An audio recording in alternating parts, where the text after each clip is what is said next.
Make yourselves at home! I see everything!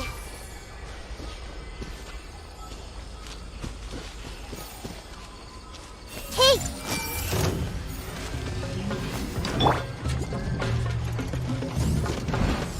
Let me weave you a verse. Know my sword!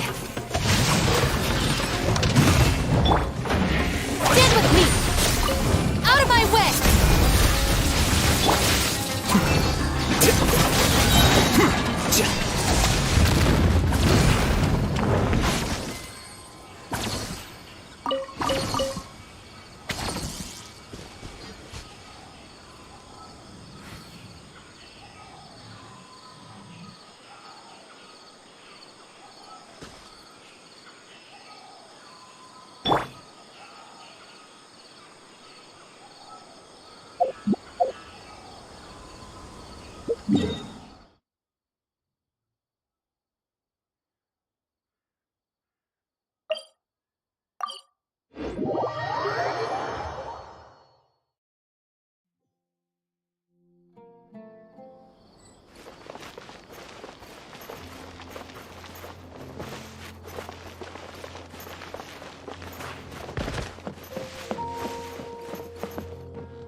It's all yours.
If the Arataki gang stirs up any trouble, I'll drag every last one of them back to apologize. What?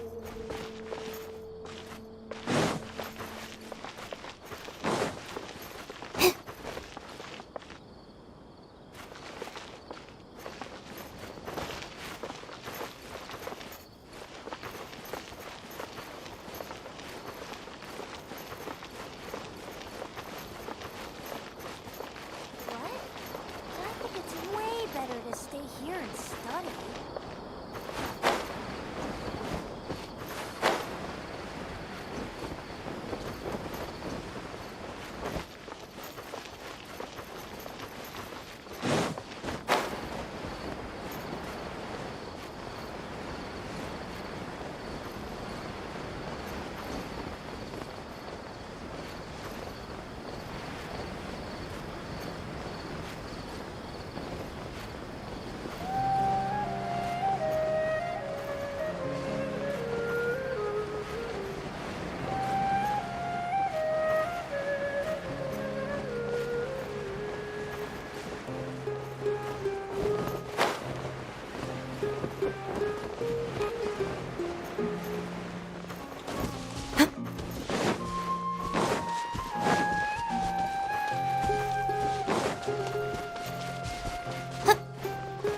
Closed-door research projects are a complete waste of money.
Acting Grand Sage Alhaitham. I've sent this period's research expenses report to your office. Have you taken a look? Are there any issues with it? I did. Recent research expenses have decreased quite a bit compared to past figures. Yes, though that is primarily because there are fewer scholars with research needs. But that can be a rather convoluted topic. Might I ask why you are here today? I believe you know this individual. His name is Ilias. He worked part-time here, and he's here for his paycheck. Oh, yes, of course. Though, Ilias, where have you been these past few days? That was our busy period, but then you disappeared without a word. Everyone had to pick up the slack. I'm sorry, something unexpected came up. But I know I've caused trouble for everyone. Is there anything I can do to make up for it? The other researchers have more or less finished your share of the work. However, there is one thing that is yet to be settled. Do you remember Chandra? You were in charge of following up on his off-site research application. He retracted his application a few days ago and canceled his off-site project. He's the 12th person to retract a research application this month. I'd like you to ask him why he did that. Chandra is probably having coffee at this hour, so you can find him at the cafe. Understood. Then, about my paycheck. I'll pay you in full once you return. However, make sure you don't disappear without saying anything again. Be considerate to your colleagues and give them some forewarning at least. Is this acceptable, Acting Grand Sage Alhaitham? I have no objections.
You're back already.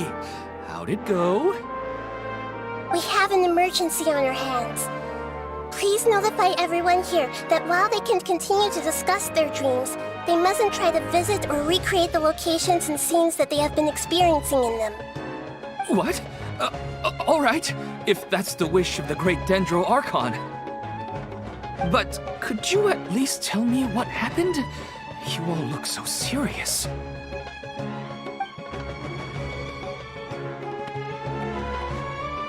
I see. I never knew even a dream could be so dangerous. Don't worry. I'll be sure to notify all the event participants and inform the other staff members about what has happened. Using the event registration list, I should be able to contact more people that were interested in dreams and warn them about the situation. Thank you. That would be very helpful. Let me confirm if all of today's participants are still here. Atta has already left, It seemed that he was on his way to make a hammer, so that shouldn't be a problem. Oh, wait a second. Where's Katya? Has anyone seen Katya? Has she already left? Oh, I think she already left. She said there was somewhere she wanted to go. Oh no. Did she want to look for the place from her dreams too? Can you tell us where she went? Yes, she did briefly mention it. Somewhere near Chatrakam Cave. Alright, thank you. We'll go look for her. Please help us tell the others not to do anything reckless. Sure thing. Who would have known things would have turned out like this?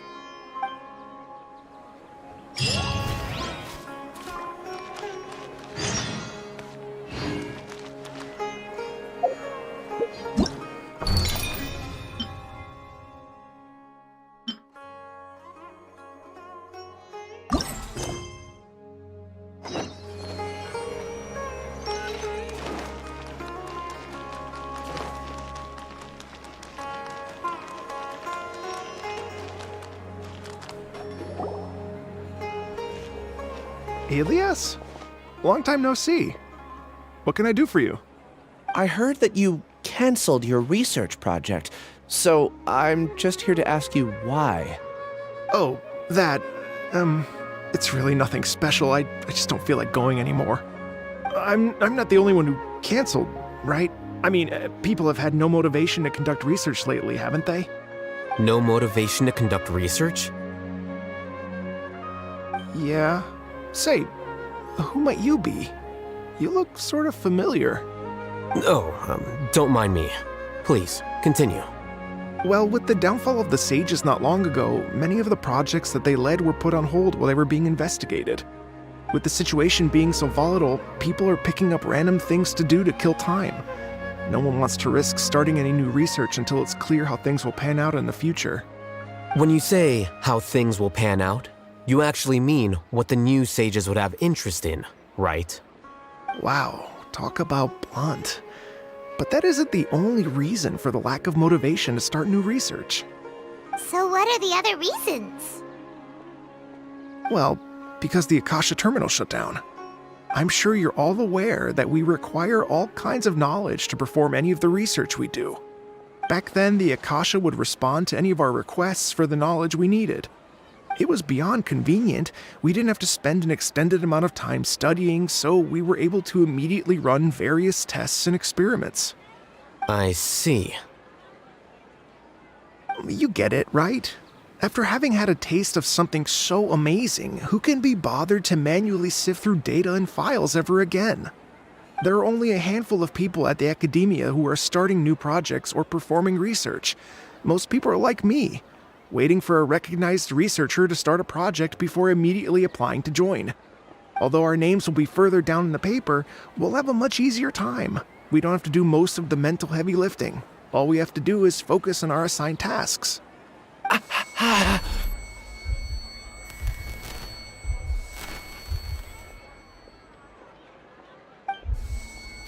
Ilias? What's wrong? My head. It hurts.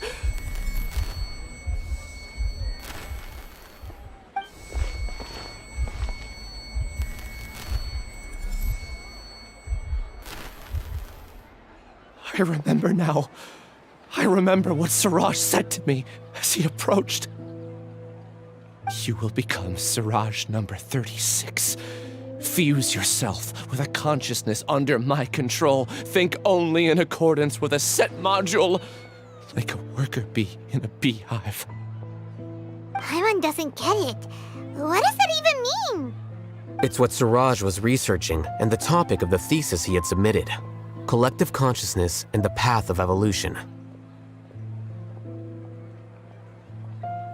Siraj believed that by achieving 3 objectives, he could create a collective consciousness in human society and drive humans toward their ultimate evolution.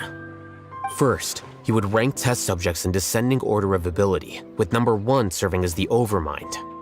This overmind would then divide tasks into numerous modules and delegate them to the collective's members based on their assigned number. Lastly, members would share their memories and emotions to facilitate the rapid exchange of information within the collective. Paimon still doesn't get it. What's the point of all that? Think of it as linking many minds together and tailoring a given mind's assigned work based on its compatibility. Eventually, everyone's minds will be consolidated into a new form of existence that is both an individual and an organization. Suraj believes this collective consciousness is superior to individual humans. Whoa. Squishing a whole bunch of people together? Paimon thinks that sounds horrible. It's just as Al-Haytham said. Suraj gave all the test subjects different numbers. Bigger numbers meant you had a lower rank, so your assigned tasks were less complex, such as being responsible for everyone's basic needs.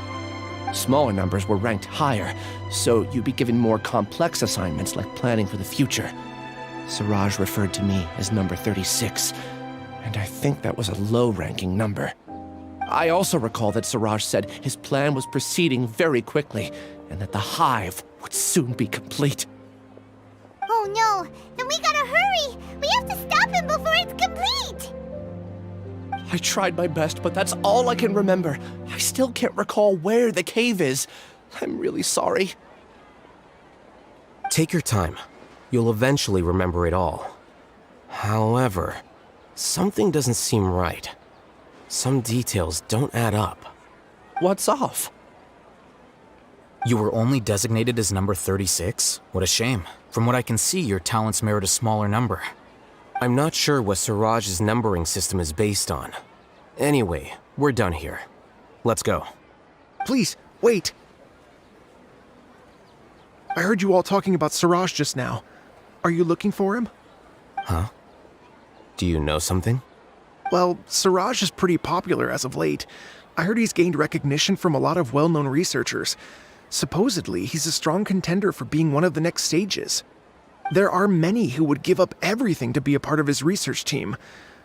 I'm nothing special, though, so I doubt I'd get the opportunity. That said, I do know a researcher who received an invitation from Suraj but declined it. Her name is Janaki. If you're interested, you can try to find her. She's usually reading at the pavilion in the garden.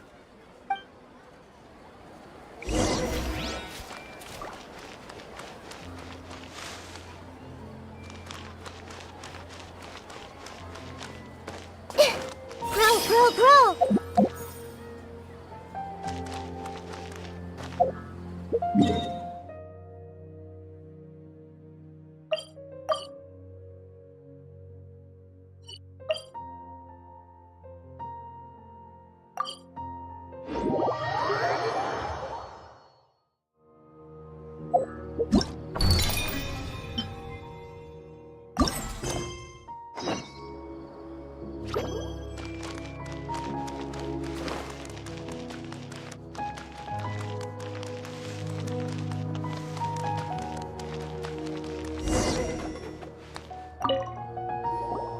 Are you Janaki?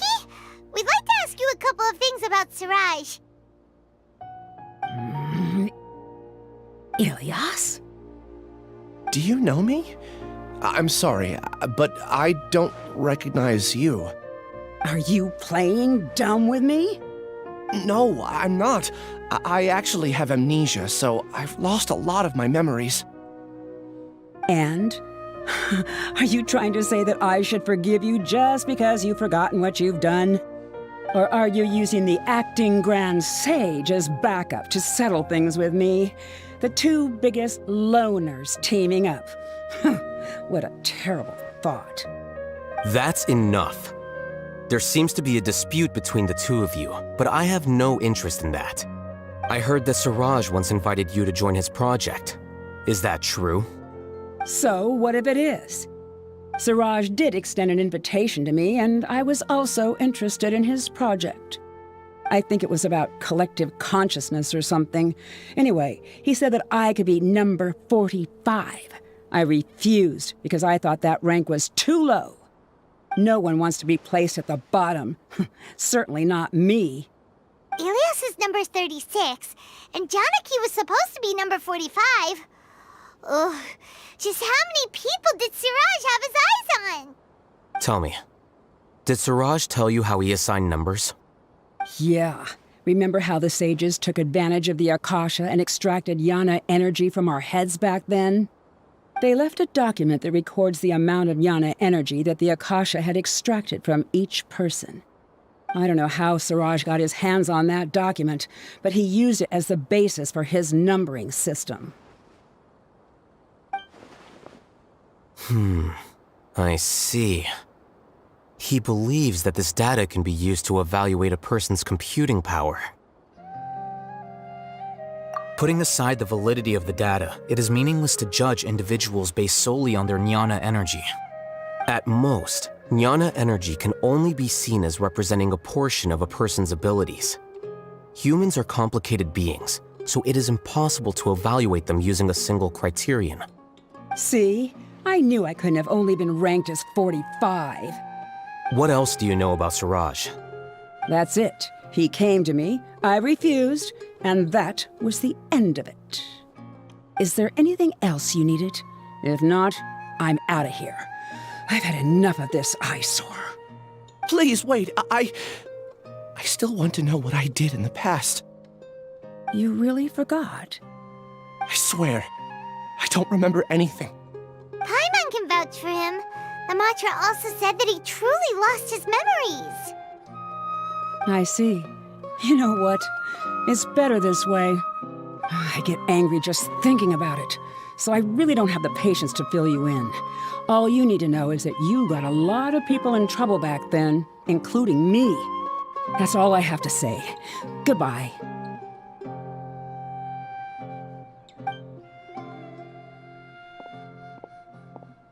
And she's gone. She doesn't seem to like you very much. Do you really not remember anything? I really don't. But after she said that, I've had this heavy feeling in my chest. I guess I did something really horrible. Do you want to remember? Huh? Even though you're a witness against Siraj in this case, you've also lost your memory.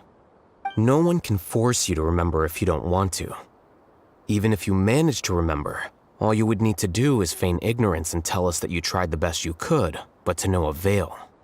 I'm not sure what to do. Like I said before, for some reason I felt a sense of freedom when I realized I had lost my memories. But I feel like I shouldn't be allowed to go free so easily. I still want to remember everything. What should I do? I can look up your file.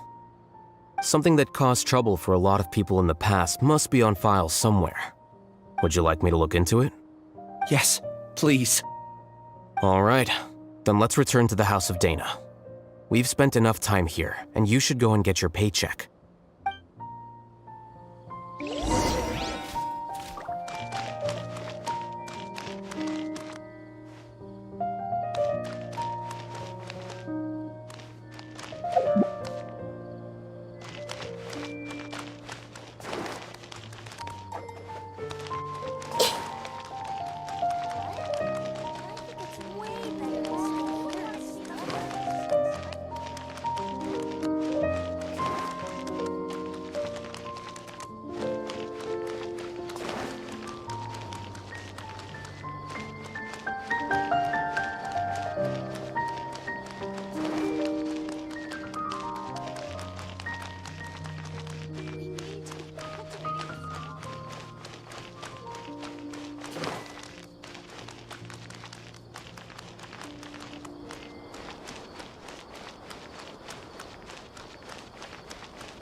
let's split up for now. Ilyas, you go and deal with that. The rest of you, come to the archives with me. We'll meet back here later and then head over to Gandharvaville. Okay. Thank you all so much. Relax, Ilyas. Being nervous accomplishes nothing. That's true. I'm ready. No matter what I've done, I'm ready to face it. I'll also try my best to remember anything else related to Siraj. We'll put an end to all of this. I'm holding you to that. See you later.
Maybe I'll borrow something to read.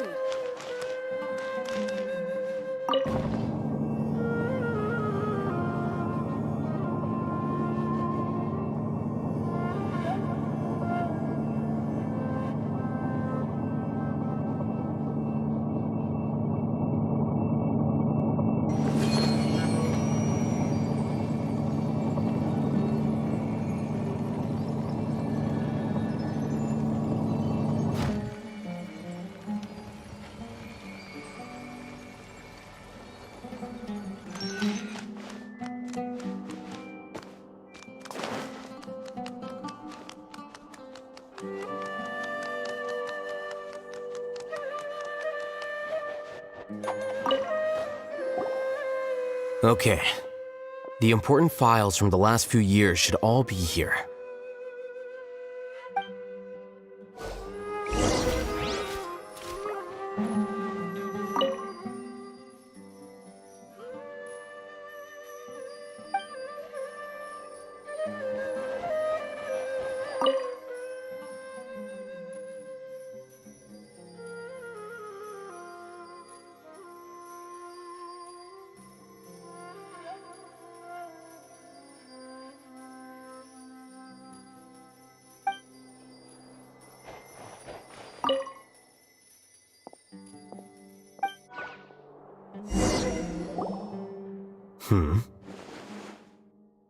What's wrong?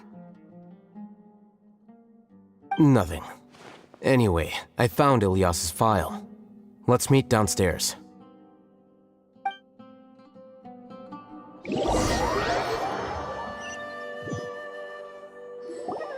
What have I done? This file indicates that you were once commended by the academia for your courage and sense of justice. You were considered a hero. Huh?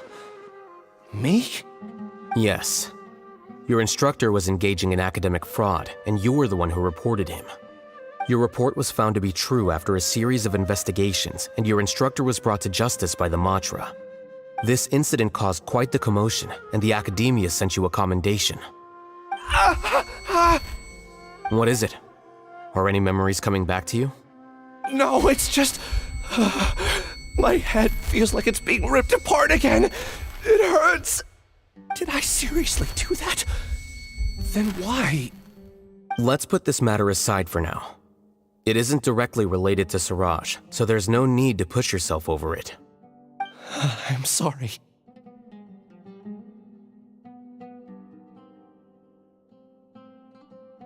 That should have been something good to hear, but my body is instinctively rejecting it. I feel like I'll black out if I try to remember. Take it slow. Recovering memories is no easy task, especially when it involves memories that you don't want to remember. Just do what you think is right. Thank you. I'm not sure how you're so calm and composed all the time, but it does make me feel more confident about the situation I'm in. Let's head to Gandharvaville and deliver Ilias's paycheck to his sister. Come on!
We should be close. Let me think. It should be this way.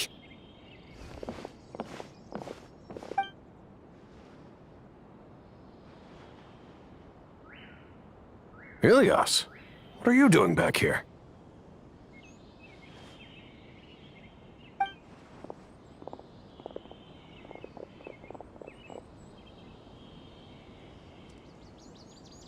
Dad, it's nothing. I was just wondering how everyone was doing. You sure everything's okay?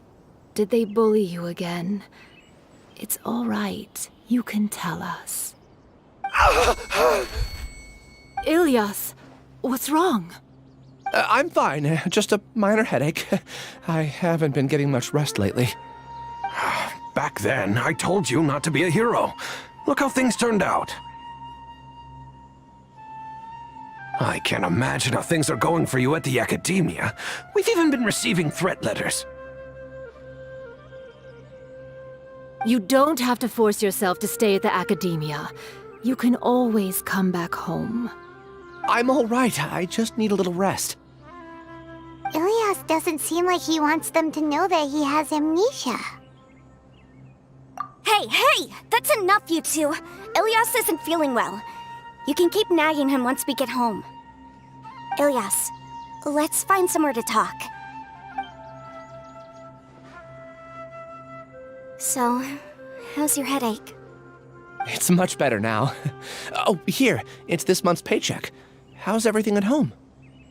Same old, same old. It's just that everyone's worried about you. Don't mind their nagging. Deep down, they know that you did the right thing.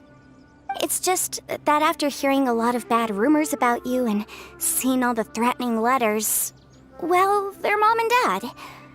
Maybe they just want you to conform a bit more.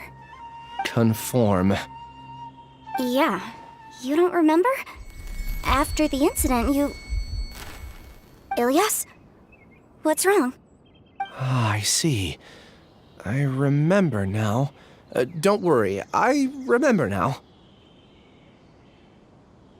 You're acting a little weird today, you know? Anyway, I understand your decision. But Mom, Dad, and I just want you to be happy. I don't care if you're a hero or not. I just want you to enjoy life and relax more. Your understanding is a great comfort to him. Is it? That's good. Are you a friend of his? More so these two. My name is Al-Haytham, and this is the Traveler in Paimon. Oh, that rings a bell. At any rate, I feel more at ease knowing that my brother has friends. Would you like to join us for dinner? I just happened to buy some extra food. Sorry, but I still have things I need to take care of. Well, that's a shame.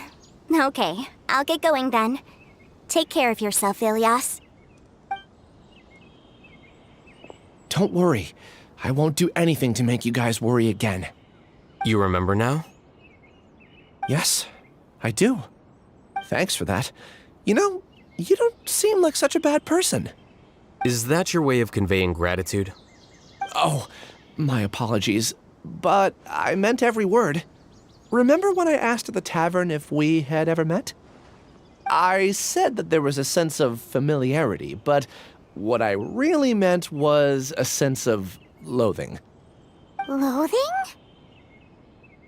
Yeah, but having spent some time with you, I realized that you're not someone I dislike to that extent. Strange, isn't it? Why did I have those thoughts at that time? My strength is that I don't care about what others think. If you could also develop this quality, then you won't be as bothered by complicated social relationships. It'd be great if I could think like you. But first things first. I remember where Siraj's cave is now. I'll take you there. Really? That's great! Paimon remembers that you said there are 2 things that you had to do. We've only checked off 1, right? What about the other one?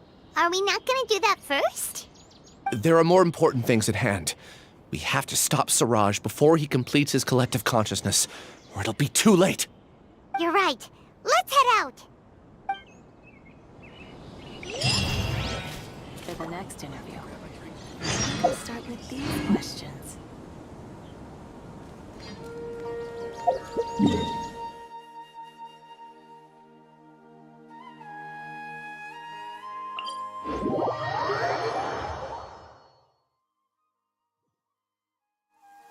Quick, let's find shelter, or mushrooms will start growing on our heads.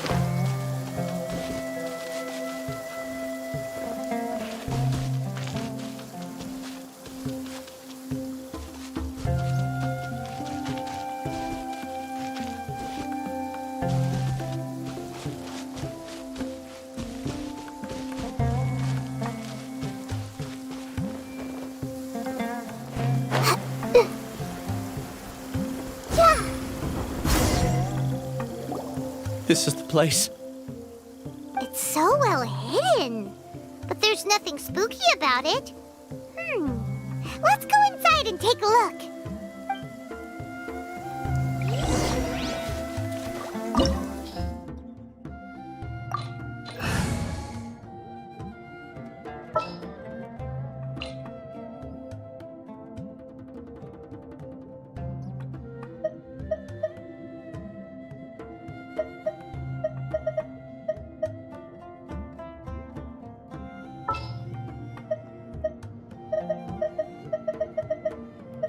Time to broaden our horizons again.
Weird.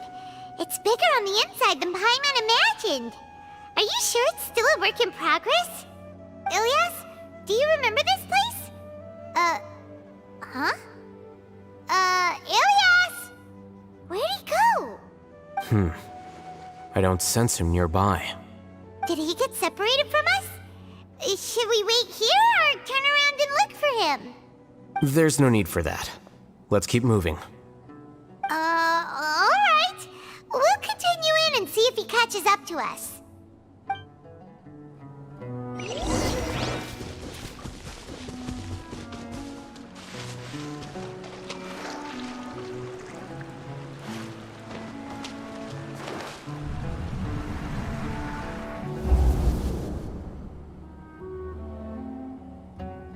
It's okay, Ilyas. You've done more than enough for me already. I don't understand. Everyone knows that Johnny is stealing your research. Why is no one willing to go public with the truth? He shamelessly used your thesis to send in a project application, and whenever the project hits a wall, he asks you for help. Everyone knows what's going on. Do you know how many people are working on that project? If Johnny was kicked out because of academic fraud, that'd be the end of the project. Too many people would be affected. But he's obviously taking advantage of you! He throws you the hardest work, and after you're done pulling all-nighters, he struts around with your research data and takes credit for it. That's not right! Why are you putting up with this? A lot of people warn me to not say anything, and I think they have a point. This is just how things are. All I want is to graduate without any problems. It's okay. He's at least paying me. Half a year of your time and effort, countless all-nighters, and casual threats and insults, all for a measly 20,000 mora? He's treating people like cattle. Enough. It's fine. I just need to suck it up and get it done.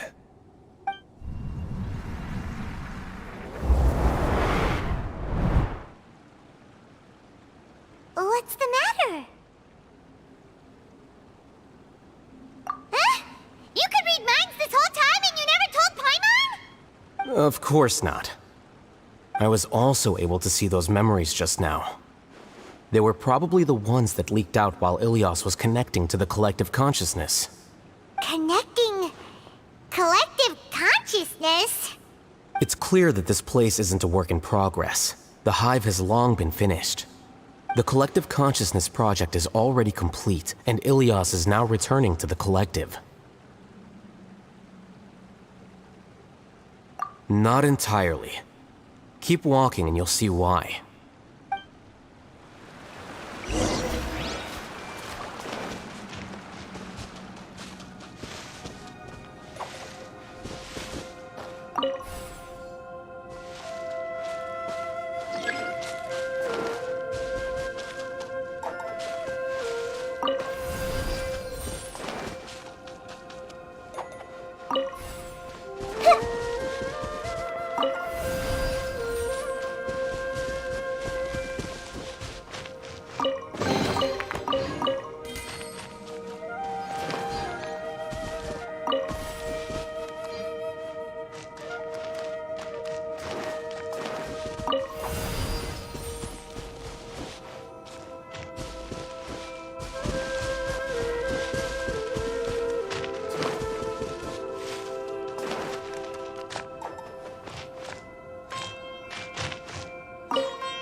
Strange.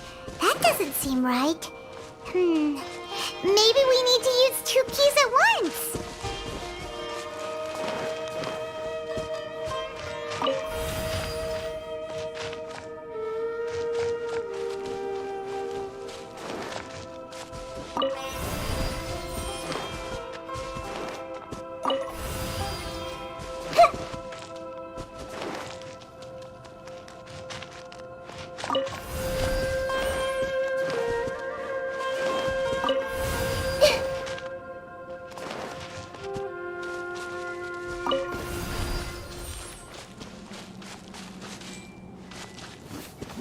I see everything.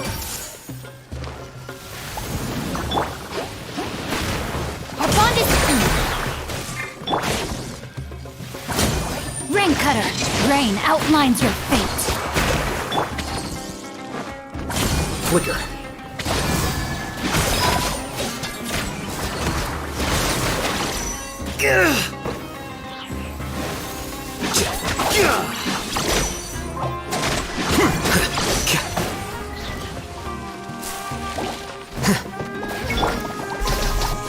Stand with me! Hey! The Temple of Wisdom! Here you are.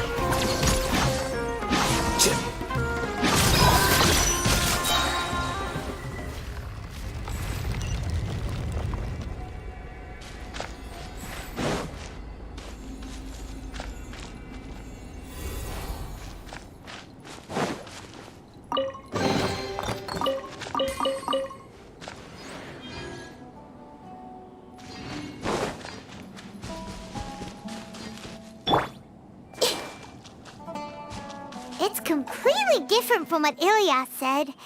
This place looks like it's been gone for a while.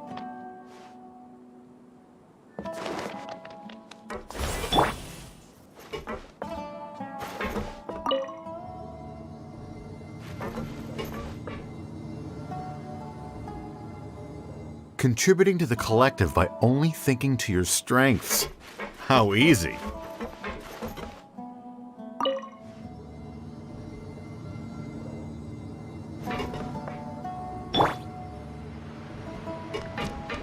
Oh, Hatham. Just thinking of that name fills me with hatred. We must get rid of him.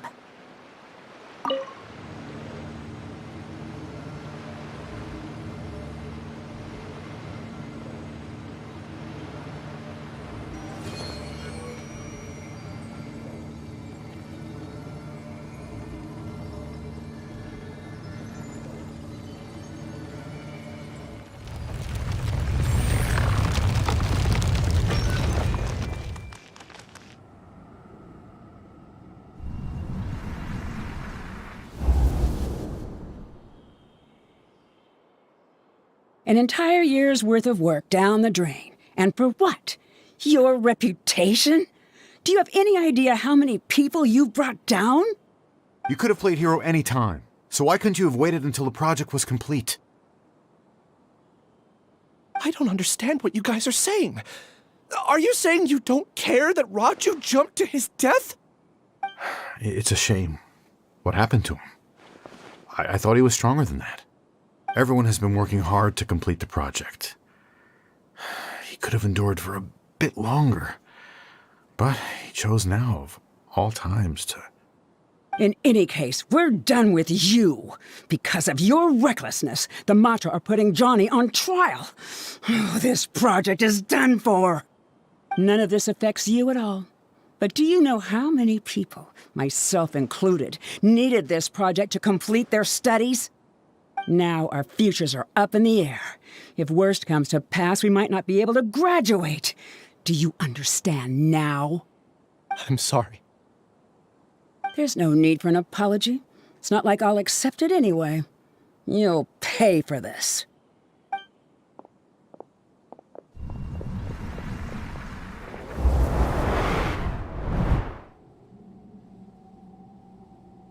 Hey, you're blinking out again. Don't jump to conclusions just yet. Save your words for when we see him.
in case, why don't we take both keys with us?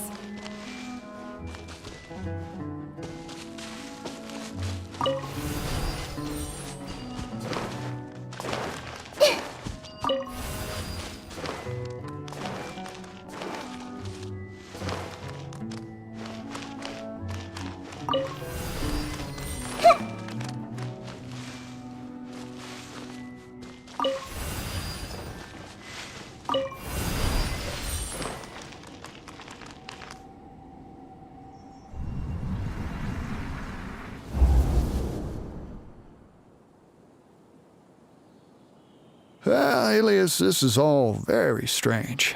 Is there really no research group that will take you? Well, to pass this course, you must complete a paper with other researchers. I know you're a hero for fighting academic fraud, but well, we can't make exceptions for heroes, now can we? Maybe you should try to improve your relationship with the other researchers. Getting a reputation for being too unconventional will not stand you in good stead in the long run. I understand.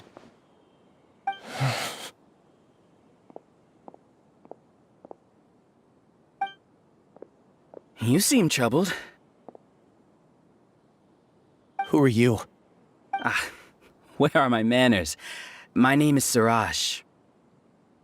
Siraj? I've heard of you before. Do you need something from me? The world hates people who don't fit in. I imagine you've had your fair share of trouble.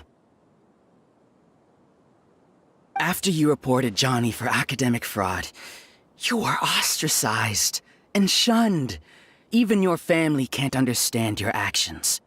However, I'm working on some research that will help you merge into a collective. That way, your life won't be so dolorous. How about it? Wanna have a go?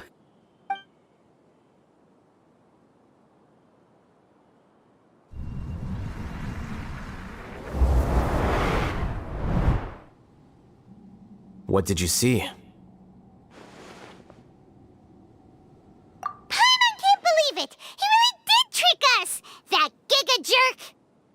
No, Siraj is the real giga jerk here. Ilias is just a regular jerk. Ooh, Paimon's so mad! We're gonna find him, and we're gonna make him explain himself!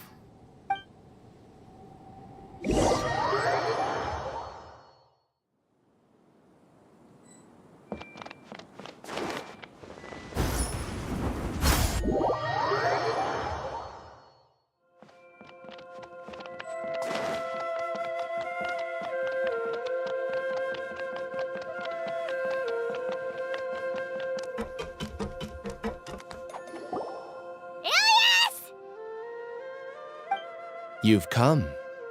I intentionally slowed my integration into the collective consciousness because I wanted to see you one last time as Ilias. And I wanted to apologize to you as him.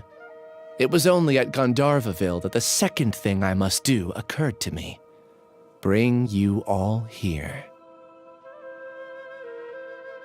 To throw off the Matra and bring Alhaitham to the Hive.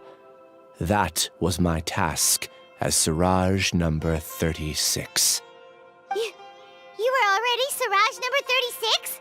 But you passed the Matra's lie detector test! Yes, I truly did forget many things during that time, even my identity and assigned responsibilities. However, it's not that I got scared and forgot. I chose to delete those memories. It's difficult to fool Alhaitham, so I had to create the perfect guise for myself. And the best guise is when you believe your own lies. Correct. I only told you that the hive was incomplete because I had deleted my memories of its completion. It was finished a long time ago. Before I left, I was already living as number 36. Now, I choose to return to that identity. Only here can I be truly free. That's all I wanted to say. After I enter this room, my consciousness will merge back into the collective.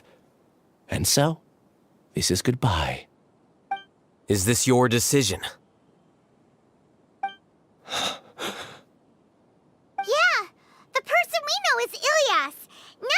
Siraj number 36. The outside world is painful sometimes, but Paimon doesn't think that's a reason to run away. Do you need more time to consider, Ilyas? Hey, who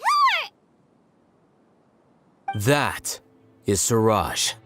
So you're that Giga Jerk! Giga Jerk? Oh, how bold of you. Have I done something to offend you? You! I modified Akasha terminals to allow users to share memories and emotions. Then, I recruited researchers from the academia to build a collective consciousness. I assigned numbers to everyone and divided the experiment's tasks amongst themselves. Here, people can live easily and happily without needing to exercise complex mental thought. This is what they have chosen. All I've done is fulfill their wishes. You're just trying to justify yourself! Then I ask you, what's the difference between here and the outside? There are researchers at the academia who engage in dangerous research in extreme environments while others become idle and listless. People are so obsessed with collective will that even those on the fringes will attempt to fit in after suffering setbacks. Isn't that right, Ilyas? There's no need to deny this, as it is fact. It is natural for social creatures to congregate together. And the terminus of conformity is a collective consciousness through which even an ordinary bee colony can become a powerful swarm. Replace the bees with humans, and this model becomes even more potent. Welcome to the hive, Alhaitham. You once arrogantly denied the merits of this project before the Grand Sage.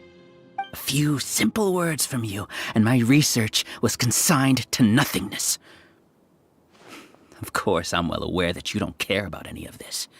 You don't care about the pain of others. But I didn't give up. I made my thesis into reality. When we arrived, I noticed many empty rooms in the hive. Oh, you noticed that? Then can you guess where their inhabitants are? The answer is the academia. They're executing another phase of the plan. The plan to install me as a sage. The collective consciousness links all of us into a single mind, showcasing our individual strengths as we work together. We are able to execute complex undertakings while instantaneously modifying our strategies in response to unexpected situations. Everything has been proceeding smoothly.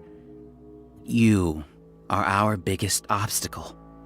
With you out of the way, I'll use my growing influence to turn the collective consciousness into a legitimate study. The project will snowball until ultimately everyone will be part of my hive. No. The hive will be in control, and it will lead the academia towards a new future. We won't let you do this! What can you achieve with mere words? You weren't even able to change Ilyas's mind. Return to the hive, number 36. Yes. Wait! Don't go back! Look! There are lots of people out there worried about you. And you aren't an outcast. Aren't we your friends? That's easy for you to say, given that you're travelers. Will you two continue to stay at the academia? When you leave, tragedy will repeat itself. Return, number 36. You know as well as I do that comforting words don't make life any easier. Ilyas? Why? You two are just as arrogant as Alhaitham. You think that everyone should be like you and live according to their own truths. But you don't realize that most people simply want easy lives. I allowed number 36 to leave the hive without his memories only because I knew he would eventually return. This proves that I know more about human nature than you do. Alhaitham, do say a word or two. I will consider them as your last. I made those words quite clear a year ago. The model you presented was extremely unstable. No amount of garish packaging will change its fragile nature. It can't be helped.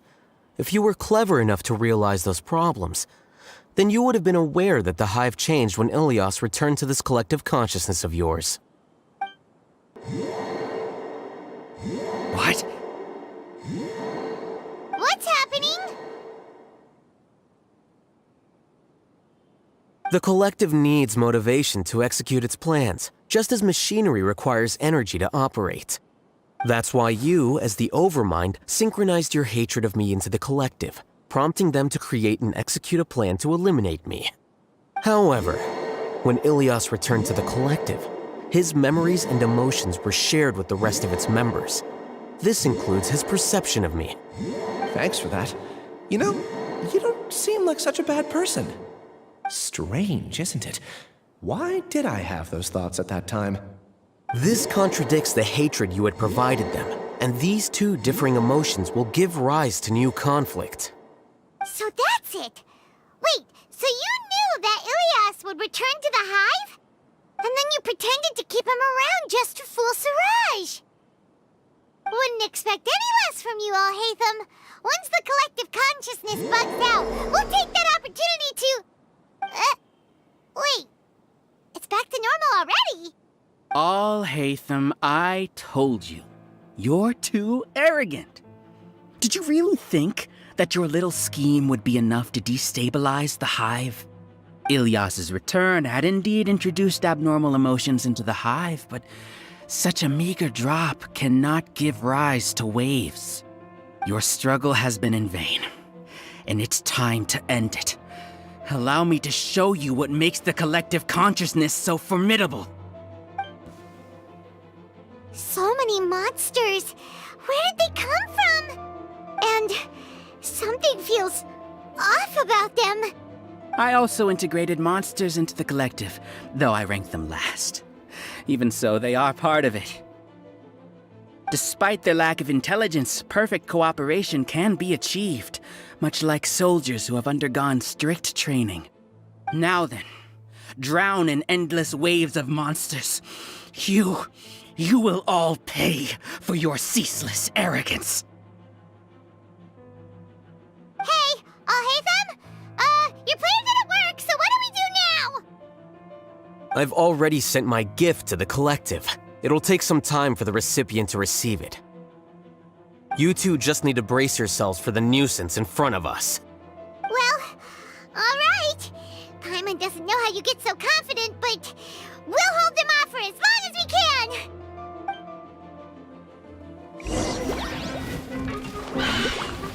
Everyone hold hands.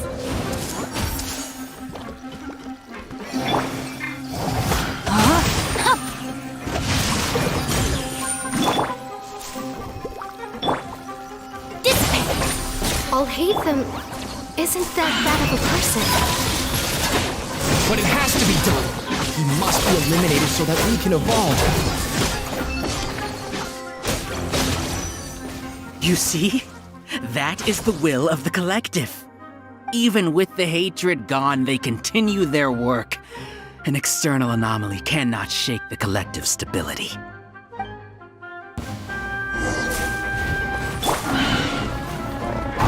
I'm so scarred. This might hurt a little. Ah! I see everything. Not good. Witness the power of Gura. Rain outlines your fate. No!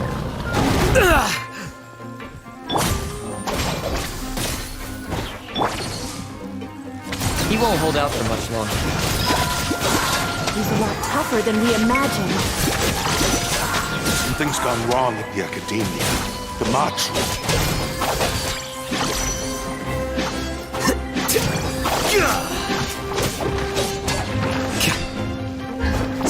Here you are. What's going on? What's with this sudden influx of information? Silence! As the Overmind, I command you!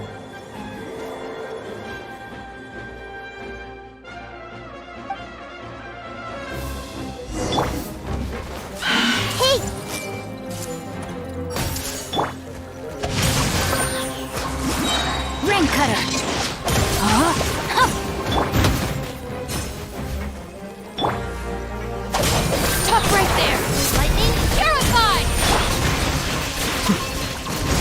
that possible?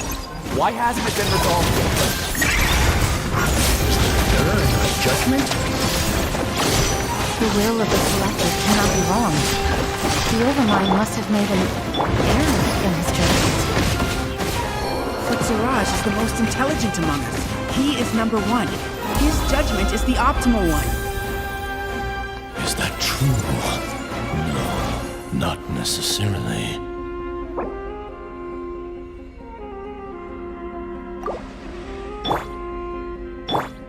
Stand with me!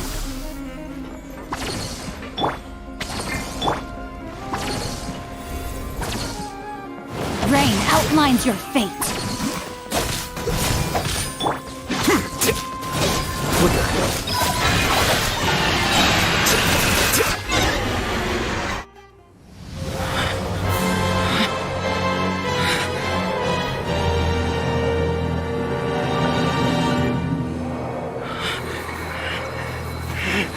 What have you done?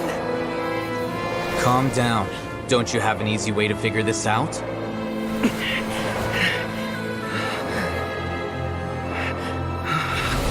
You were only designated as number 36? What a shame.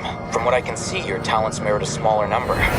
Putting aside the validity of the data, it is meaningless to judge individuals based solely on their jnana energy.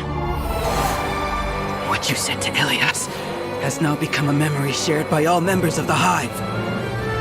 I see it now! You've channeled and amplified their selfish desires! You're trying to destroy my Hive from the inside out! Human minds are not infinitely pliable, and your Hive has stretched many of them to their limit. Once your authority as Overmind starts to wane, it won't be long before your subjects snap back. Is it worth living here like a machine? Being a tool for the rest of my life? As soon as one person begins to have these thoughts, selfishness, doubt, and fear will propagate, thanks to the web of consciousness that you built. At this stage, your so-called Hive has already fallen. It's not over yet. I am the Overmind! There has to be a way!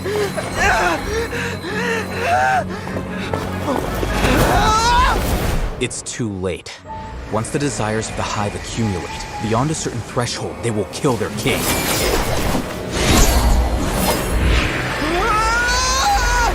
I wouldn't have suffered such a disgraceful defeat if I was the Overmind. My number shouldn't be so far down in the list! Siraj is alive! This isn't what we agreed to! I should be the one in your position!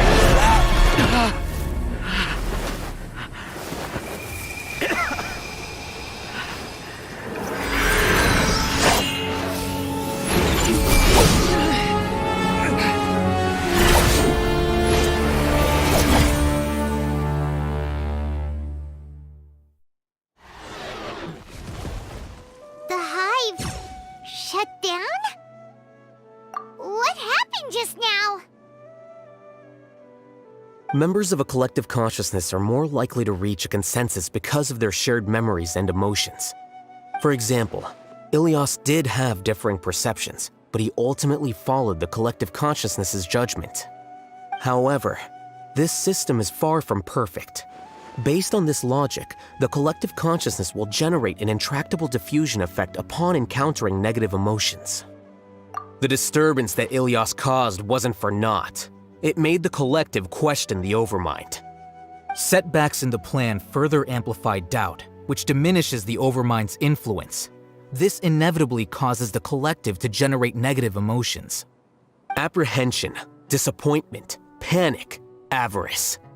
These negative emotions can be very well hidden, as humans generally do not share completely transparent channels of communication.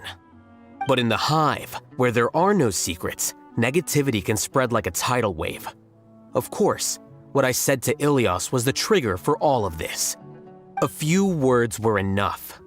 Believe in the power of words, Siraj. You were already thinking of a way to destroy the collective consciousness. Even back then, you knew that Ilias was the bait all along. But how did you know? Since when? I knew it from the moment I saw him. Moreover, I never looked down on you. My opinion of you has always been objective. You have a naive view towards the concepts of collective consciousness and human evolution, but you are intelligent and disciplined. You would never let a test subject escape. Mistakes like that are beneath you, and you also won't leave any mistake without a resolution. I never thought I'd hear those words come from you. But if you're saying that out of sympathy, spare me. I know very well that you've never viewed me as an equal. When you were with us, you always had a distant look in your eyes. You don't need to hide it. I know it better than anyone else. The arrogance that comes with being a genius. Nobody likes being treated like that. Your perspective is entirely born from your habitual way of looking at things. From your perspective, you probably think I'm like you, someone who doesn't fit in. However, I've never placed myself on a pedestal. I just want to distance myself from meaningless noise and look at everything objectively. On the other hand, you have failed to come to terms with who you truly are. You care too much about winning and how others perceive you. You mean to say that I'm the arrogant one here? Is that not so? Arrogant and emotionally fragile. You view people as a simple, mediocre collective, while you regard me as one of your kind. Regardless, I have lost. You can take me back to the academia to stand trial. You will stand trial, yes. But arresting people isn't in my job description. I'm just an ordinary staff member. I believe it is the General Mahamatra's duty to escort you away. Sino? What are you doing here? I followed the symbols. Looks like things have already been settled.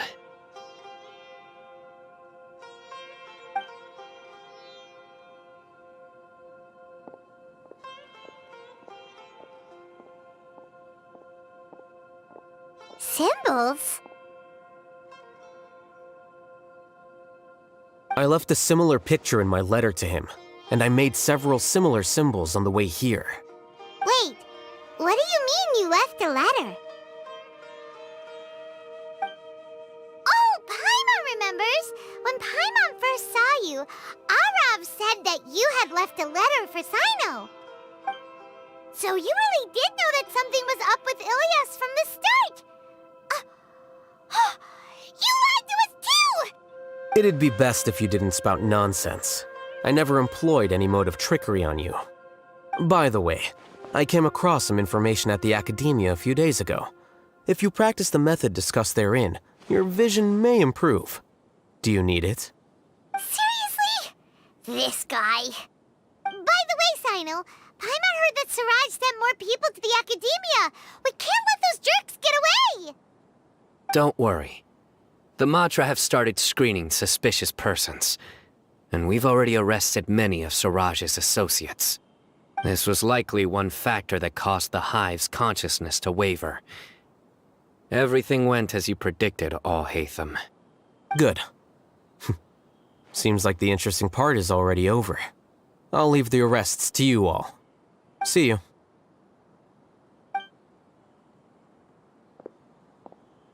And off he goes. There still are a lot of test subjects here, so let's stick around for a while.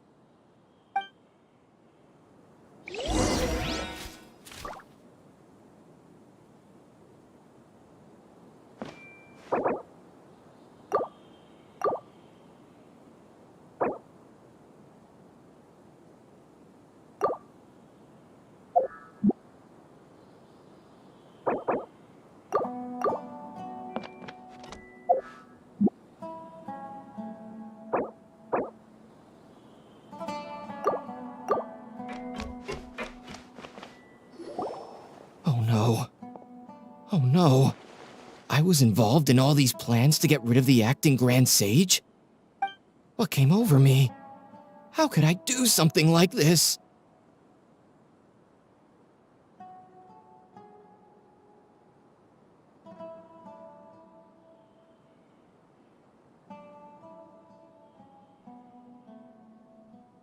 We were accomplices without knowing it.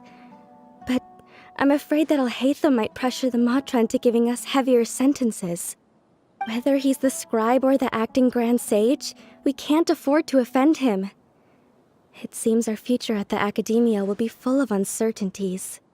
We can discuss the future later. Leaving the collective left me with a strange sense of guilt. I didn't feel anything towards Alhaitham at first, since he wasn't well known. All the opinions I heard about him were negative, though. Siraj made us hate Alhaitham, and we blindly accepted that hatred and thought of him as a bad person. From how things look, we've done a lot of irrational things. I guess we're getting what we deserve. Could you help us apologize to Alhaitham? Sure, Paimon will help you tell Alhaitham. But whether he chooses to forgive you is up to him. It's okay. No matter what he chooses, apologizing will make us feel slightly better.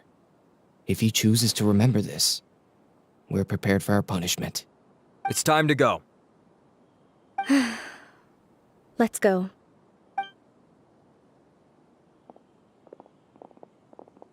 So, were they all duped? We can ask Alhaitham about that later.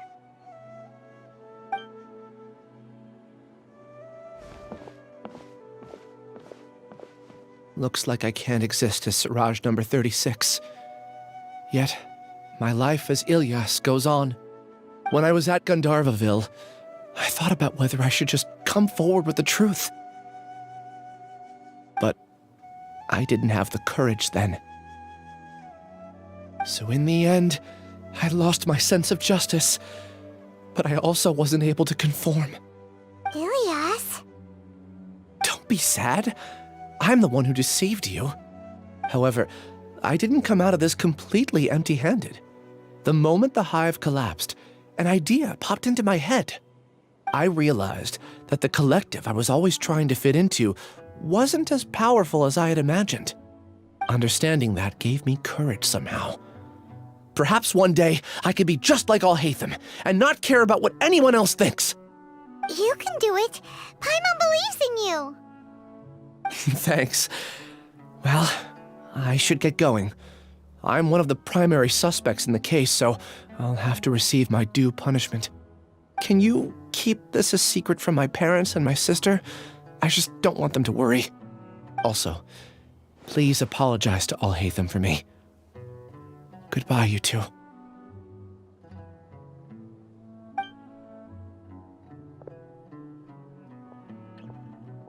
All the test subjects have been taken away. I'll have my subordinates seal the place, retrieve all documentation, and destroy the system. Are you two hurt? I brought bandages and hemostatics. Paimon's fine. Just a little tired. Get some rest. Alhaitham is probably waiting for you at the entrance. Go see him when you're done here. Watch out for any of Siraj's associates who might still be in hiding. If you encounter anything you can't take care of, come find me at the Academia. Okay, you stay safe too, Sino. Let's go meet up with Alhaitham.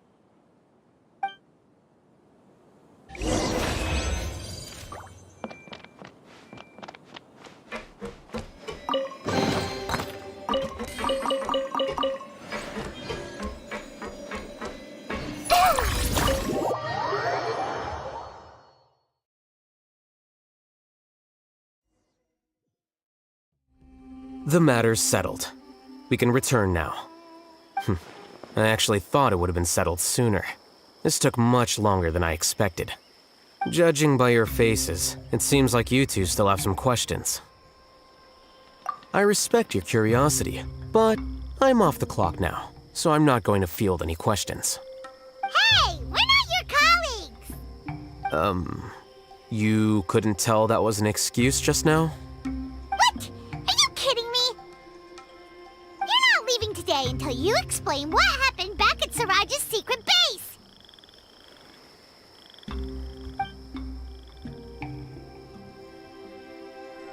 See ya. Hold it right there! Are you done? Your behavior is reminding me of some other people. Stop changing the subject!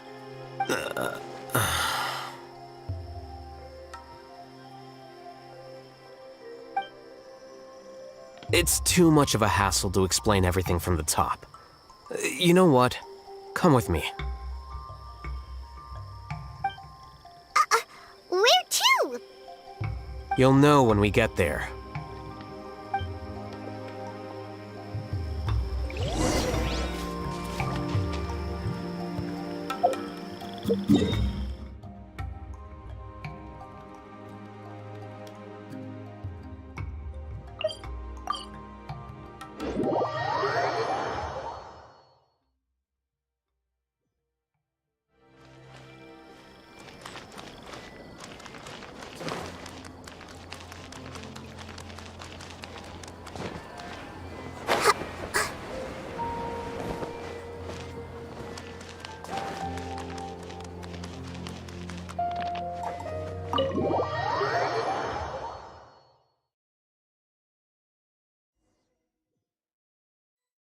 Is this your home? Yes. What's with you all of a sudden? Being all polite and inviting us over?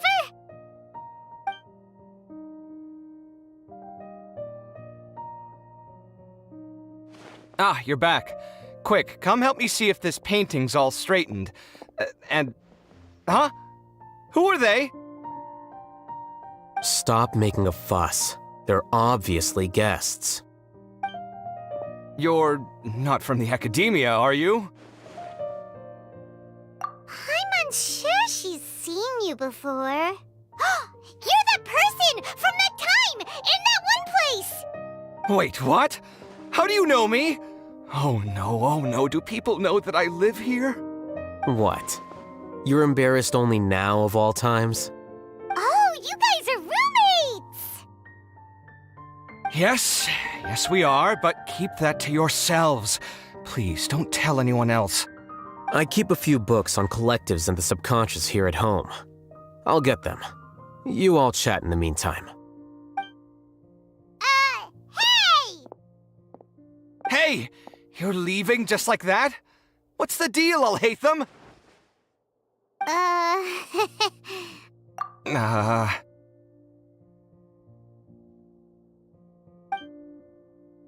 Sorry, I know we've only just met, but I have to ask.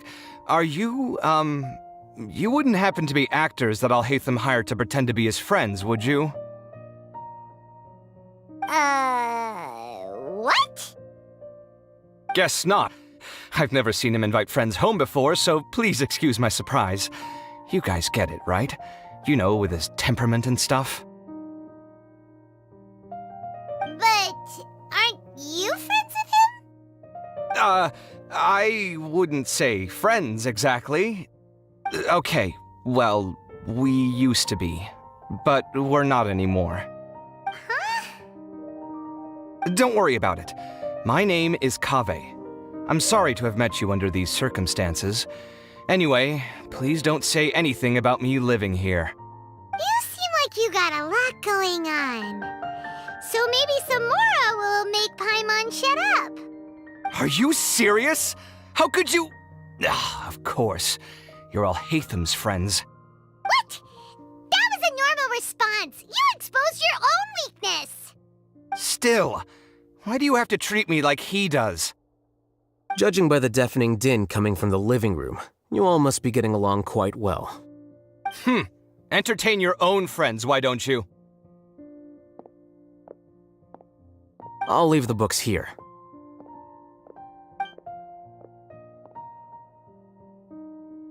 Paimon's dizzy from reading. This is way too complicated. Why don't we just ask questions instead?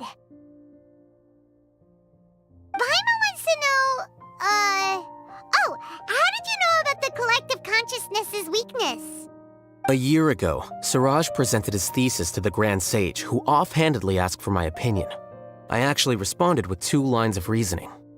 The first, as I've already said, was that his research was on human evolution, a subject prohibited by the academia. The second was that I thought the direction of his research was too extreme, but his approach too conservative. Wait, that's too conservative? He built such a large lab, gathered all those people, and even tried to get rid of you! One way to stabilize a collective consciousness is to remove the test subject's humanity altogether. The optimal solution to achieve collective consciousness is to focus solely on the overmind and treat the other test subjects as tools. That's way too dangerous! You're not seriously considering that, are you? 'Cause, whew. I'm merely stating the facts. If Siraj had done that, I would have felt his work to be just as senseless. It's impossible for any species to evolve overnight, and humans without their humanity cannot be called humans. That's why the academia prohibited research into human evolution. Most research of this kind tends to run contrary to evolution. Huh. Paimon gets it now. Ha! That's rich coming from you. If humans aren't humans without their humanity, then you'll probably evolve into some other species in another decade, I wager. What about you? Are you going to devolve into a fungus? At least I'd be a fungus with empathy. Sorry for eavesdropping, but what happened to you guys? Are you in trouble? Sort of. We encountered a strange researcher that had it out for us. Are you all okay? Huh. So that's how things went. Such is life. If only he'd known, Alhaitham could have stayed indoors today, and the whole thing could have been avoided, right? Plus, he could have helped me with the housework for once. See those books? They've been sitting there waiting for someone to sort through them for an age. If you're not gonna read them, tidy them away. They don't belong there.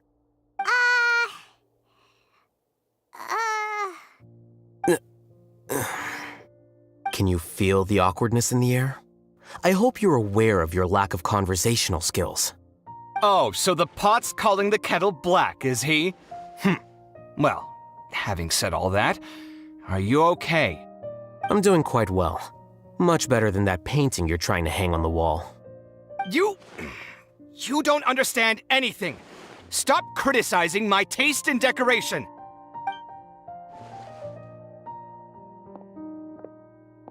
Paimon can't tell which of them is more problematic. Let's just get this over with and leave. You whisper very loudly. Oh, yeah, Paimon's been told that. Do you have any more questions? Let Paimon think. Oh, by the way, the other researchers apologized to you. They hope that you can forgive them. I bear them no ill will. More accurately, I don't really care about what they think of me. To some extent, they were also fooled by Siraj. The Matra will take this into account at their trials. Ilias also said that he wanted to tell us the truth at Gandharvaville, but he didn't have the courage. He apologized to you, too. It doesn't matter. I never considered asking him to come forward with the truth. Judging from his experiences, he's more courageous than the average person. There's no need to lay even more criticism on him. Criticizing the brave only shows how weak you yourself are. I'm going for dinner in 10 minutes, so I'll field one last question. Paimon doesn't have any more questions. How about you? Oh, yeah, that's a good question. You only started investigating with the Matra at the Academia because you were interested in something, right? But after meeting Siraj, it didn't seem like you were interested in him or his experiment. I had no interest in him personally, but I was curious as to why so many people were willing to form a collective consciousness with him. I now understand the reason. Correct.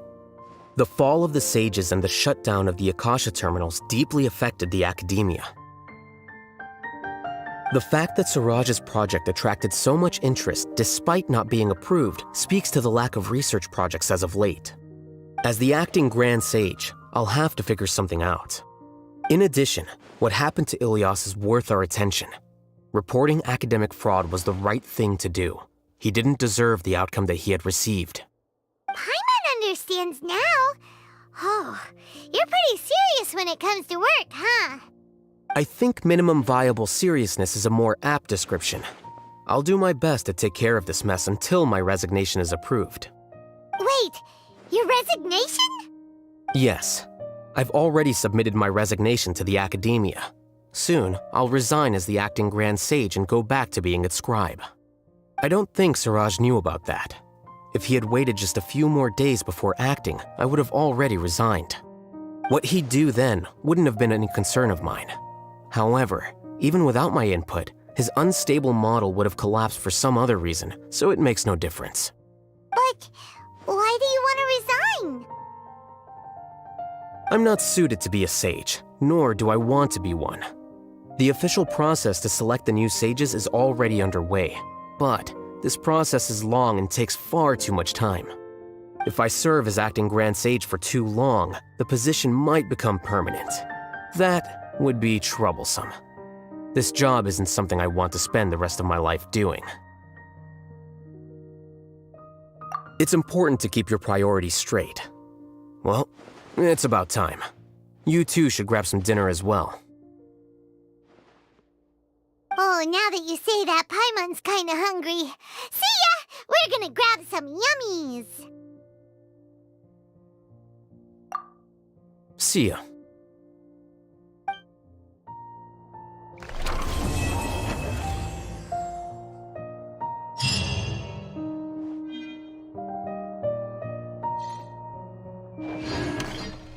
The name Siraj doesn't ring a bell. Was he in your class? He isn't someone who would leave an impression, so it's expected that you don't remember him. I've always had a hard time appreciating the way that the Academia pressures people by labeling them as geniuses. But even so, the Academia can't be left to you.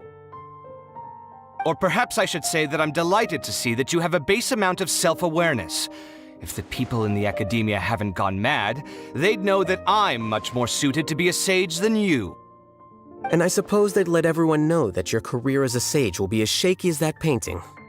Again, that's mighty rich coming from someone about to resign. In a few days, you'll be managing files again. You'll be back at rock bottom. But my salary will likely stay the same. Wait, what? How come?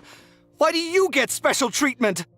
At least I don't have to be an architectural designer who works himself to death just to get a smile from his client. You...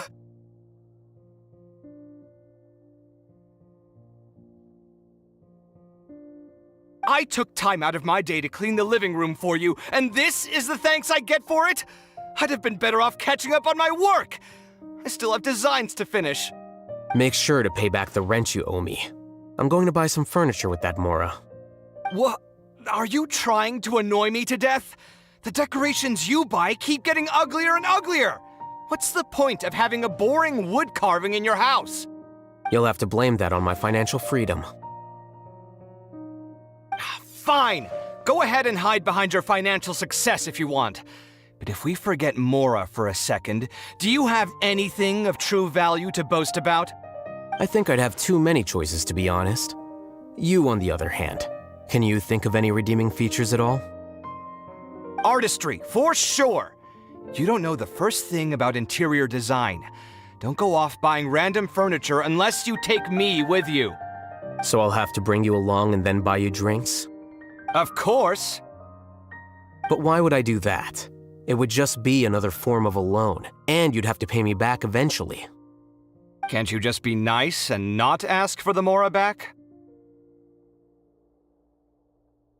Pretending that you're not in debt is as ridiculous as pretending you're not living in someone else's home.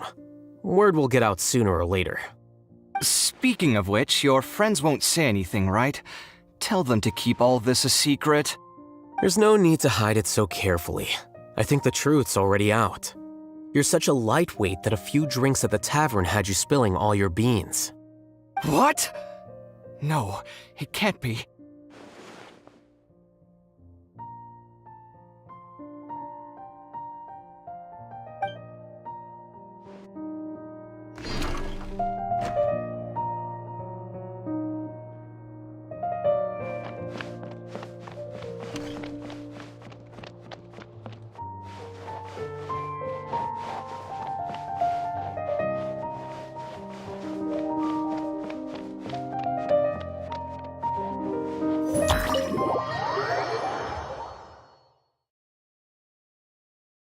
strange. Paimon's heard lots of people talking about this academia extravaganza thing earlier. Wonder what that is. Maybe...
Paimon's trying to remember. What else did we put on our shopping list? Oh, what a mouth-watering smell. We can still add it to the list. Well, if it isn't the Traveler and Paimon. Wasn't expecting to see you here. Hello there. Oh, it's been quite a while. So you two are still hanging out together. Dia, didn't you say last time that you were gonna head back to the desert? I said I was going to resign from being her bodyguard, not that our friendship was over.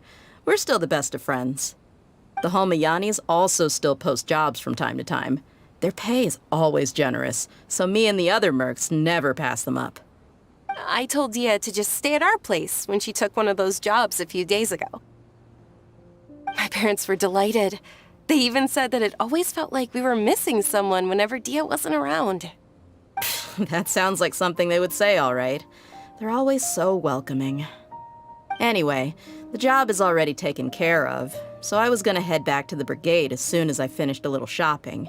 But the master kept insisting, and I ended up staying for another day. You can stay for as many days as you want, Dia. Father hasn't even gotten around to treating you to his best dishes yet. You know I'm not the kind of person to stay put in one place like that, my lady. Don't worry, though. There'll always be next time. What? She said they'll treat you to the best dishes! Paimon can't believe you can still refuse that! But wait.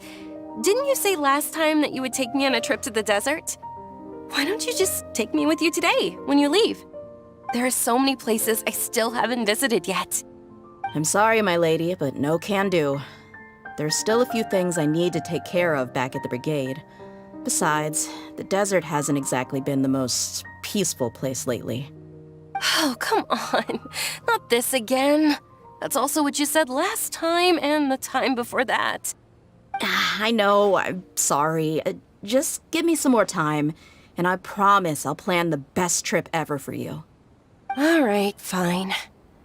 To be perfectly honest, it's not that I wanted to go, it's more like I feel like something is off about you lately. Ever since you first set foot on the estate a few days ago, you've been acting anxious and even paranoid. Have you been delaying our trip because you've run into some kind of trouble? Nah, are you kidding? You're worrying too much. Would you swear on that? Friends shouldn't lie to each other, you know. I wouldn't pry any further if you're willing to swear on what you just said. But if something really is bothering you, then just tell me. You know I'll help you however I can. Oh, looks like Dunyarzad was onto something. You're too perceptive, my lady. Seems I can't hide anything from you. I just thought that nothing good could come out of telling you about the messy happenings of mercenaries. Knowing too much only leads to more trouble. Mercenary life is a dog-eat-dog world where Mora reigns supreme. Everything operates on a completely different set of rules. That doesn't change anything about what I just said, though. We're still friends, and I can only support you if I understand what's bothering you. My lady, you're not gonna stop until you drag it out of me, are ya? All right, I'll share what I know. Let's go somewhere else first. This isn't exactly the best place for a discussion. Okay, let's talk here. Just try not to draw any extra attention. As you may already know, the Eremites have both a lot of mercenaries and a complex organizational structure. Many mercs are no different than me, just going around looking for jobs to earn some mora. My brigade is called the Blazing Beasts. We're not a large group, but every member is loyal and brave. However, not all Eremite brigades are like mine. Some are willing to cross all kinds of lines for the sake of mora. The most notorious is a faction known as Deshret's Relics. Deshret's Relics? Judging from the name, they must really look up to... Yep, you got it. I've heard that you've already crossed paths with Ain al-Akmar. They're one of the groups under the Relic's banner. Oh, you mean the group that tried to sell us the Divine Knowledge Capsule? Yeah, they weren't friendly at all. Deshret's Relics is composed of many smaller brigades like Ain al-Akmar. The Relic's headquarters issues orders to all brigades under his control. On any other day, I would want nothing to do with them. Unfortunately, though, the brigade that's stirring up trouble now is none other than Dakan al-Akmar. Dakan? I think it means beard or something. Believe me, it's a really stupid name. I found it insufferable for years. Anyway, the real issue is that Dakan al-Akmar is led by my father, Kusela. Say what now? I think I'm starting to understand your anxiety now. But what did they do? I won't go into details, my lady, but they've been involved in a lot of violent incidents. We're talking hundreds. Hundreds? Yep. The scenes tend to be quite gruesome, too. They strip the victims of all their valuables before murdering them. Not only have they targeted merchant caravans and ordinary citizens, but other mercenary brigades as well. That's beyond terrible. They won't even spare their own kind. I don't know how Deshret's Relic sees it. All I do know is that Dakan al-Akmar has become more and more aggressive over the last few years. If I don't do something about them, then even my brigade or the people of Aru village could become their next target. I just wish I knew what's driven him to do this. Yeah. How can your father do such terrible things? I don't know. People change. He's always been pretty pathetic. But at least in the past, there were still a few lines that he wouldn't cross. That's setting the bar pretty low. I mean, if he was even remotely decent, then why would I have to leave the brigade and cut all ties with him? He was loud and foolish, with no real sense of purpose. Instead of doing anything useful, he spent most of his time drinking and chasing after women. Of course, the other brigade members were just like him. Their ruckus would go on night after night. Sounds like a nightmare. What about your mother? Did she ever step in to stop them? Unfortunately, I never knew my mother. I'm sorry, Dia. I didn't know. It's all right, my lady. That's pretty common in mercenary circles. Didn't I mention that my father was chasing after women? I was the result of one of those encounters with some random person. He told me that he wasn't sure who my mother was. And in any case, she never came to see me. He'd say, "You'll be fine as long as you remember to stick with Dad." But even then, he left most of the parenting to the brigade. The one thing I do remember is that he used to tell me stories. But the problem was that he had terrible taste. He only knew a few stories, and even those tended to be pretty stale. They were tales of desert warriors defeating dragons in the forest, or stories of mercenaries rescuing princesses from rebel armies. Sounds like your typical fairy tales. More or less, yeah. They were interesting maybe the first or second time around, but after about 20 repeats, they started to get a little dull. He seemed to think those stories were the best things ever, though. He was so into him that he'd call the whole brigade over and make them perform the whole thing as a play. Even the toys he gave me would all be story props. I'd get helmets, shields, and toy swords. It was only much later when I realized that the shows were more for him than they ever were for me. What an interesting guy. Yeah, I've always found him pretty childish, but that was something I could just shrug off. I had no reason to despise him. Until I grew up and learned the true face of Deshret's relics for myself. Looting, blackmail, violence, and fraud. They not only accepted such heinous acts, they would even openly boast about them. No one in the brigade was any kind of hero. Instead, my father and his cronies were more like the bad guys that needed to be taken down. Did they really think that as long as they didn't do any of that stuff right in front of me, I would never know? I think I can understand your feelings. The difference between perception and reality must have hit hard. Yeah, but don't worry, my lady. It's all water under the bridge to me now. I had a huge argument with my father and left that place behind for good. I'm not investigating them due to any bitter feelings I still have towards my father. I just want to protect those that are close to me. Yeah, I told the boys to gather as much information as they could. Most of the reports concern violent incidents, but there's also some talk of smuggling. I see. But isn't this investigation incredibly dangerous? It is, but every mercenary lives life on the edge. It's a lifestyle that I enjoy. That may be true, but it'll be impossible for those who care about you not to worry. Well, now you get why I didn't want to share any of this with you. What should we do? They both have valid concerns. Huh? But there's no need for you to get caught up in this mess, too. Well, he's super tough, so if he went into the desert with you, then Paimon bets the problem will be solved in no time. I'm inclined to agree. I'll wait for news from you in the city until then. Please, stay safe. I'm honored that you care so much for me, my lady. All right, then let's get moving. Our first stop will be Caravan Rebot, where we can catch up a bit with my fellow mercs.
sure what to do next, how about I take you on a walk?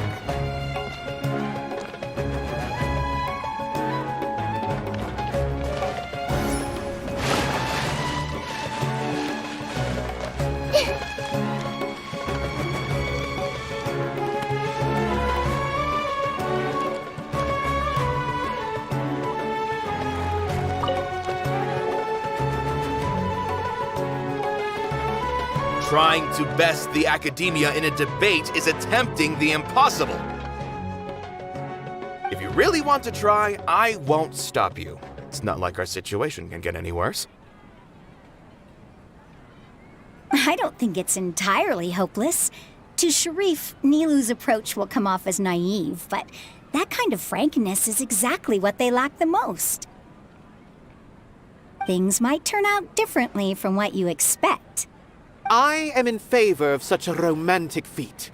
No playwright will turn down a compelling underdog story. Sure, in fiction, but I'm not sure how well that will translate to... I'm not saying that I don't support you, Nilu. If you need my help, just say the word. Anything is better than just standing aside and watching the theater get demolished. I'm also pitching in. Let's show the academia that we have some fight at— Thank you, everyone. I feel a lot less nervous with your support. Not to rain on your parade, but my father is a real hard guy to deal with. He's erudite, meticulous, demanding, and exceedingly familiar with rigorous logic. It'll be extremely difficult to beat him in a debate. You all already knew that. But you just didn't want to hurt Nilu's feelings. When all's said and done, aren't you hurting her just the same? That's enough, Inaya! Sorry, I've ruined the mood. I just can't force myself to expect a positive outcome. Nilu shouldn't have to push herself for the sake of an impossible goal. Yeah, it's way too early to give up. You're right, Inaya. We're up against the academia. Everyone knows that they're very powerful. Being skeptical might actually be the more normal response. But I still want to try. I'm reluctant to just let Zubair Theater go. And it's not just me. I think everyone else here feels the same way. If we're unhappy, we should speak up and let our voices be heard. Say what's on your mind, and do what you think should be done. If we fail after that, then at least we won't have any regrets. I mean, after all, the only thing we can control right now is our choice at this very moment. I understand what you're trying to say. I also have my own intense feelings of anger and regret. Then, could I trouble you to tell your father about our plan for a debate? You can still get in touch with your family, right? Yes, I can. Then, please help us pass on my request. I've never participated in a debate, and truth be told, I'm still not really confident in myself.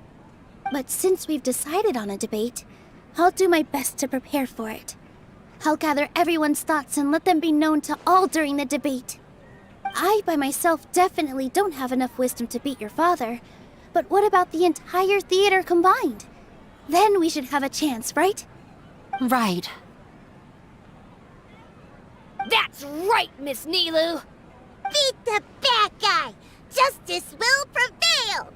Make him eat dirt!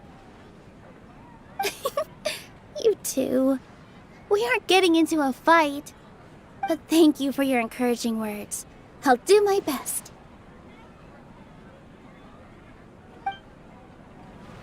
Well said back there, Nilu. I felt that I might have said a bit too much. Anyway, we better start preparing now. First, let's see what everyone thinks about the situation. No one is allowed to bully Miss Nilu. Watch out, Mr. Bad Guy! Pow! Bam!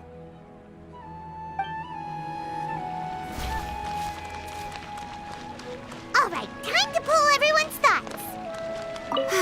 I've gained a whole new level of respect for you. Inaya was right. It's true that I couldn't bear to bring down Nilou. It wasn't out of pity or anything, though. I just felt like I didn't have the right to say anything. After all, Nilou was the one who bravely stepped up and proposed to fight back. I didn't have that kind of courage or initiative. I'd be a terrible person if I spoke badly of Nilou without doing anything to... She knows better than any of us how difficult this path will be.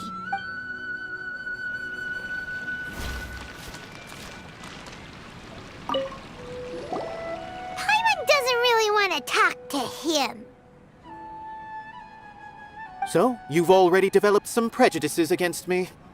And to think, I was just about to put forward a suggestion.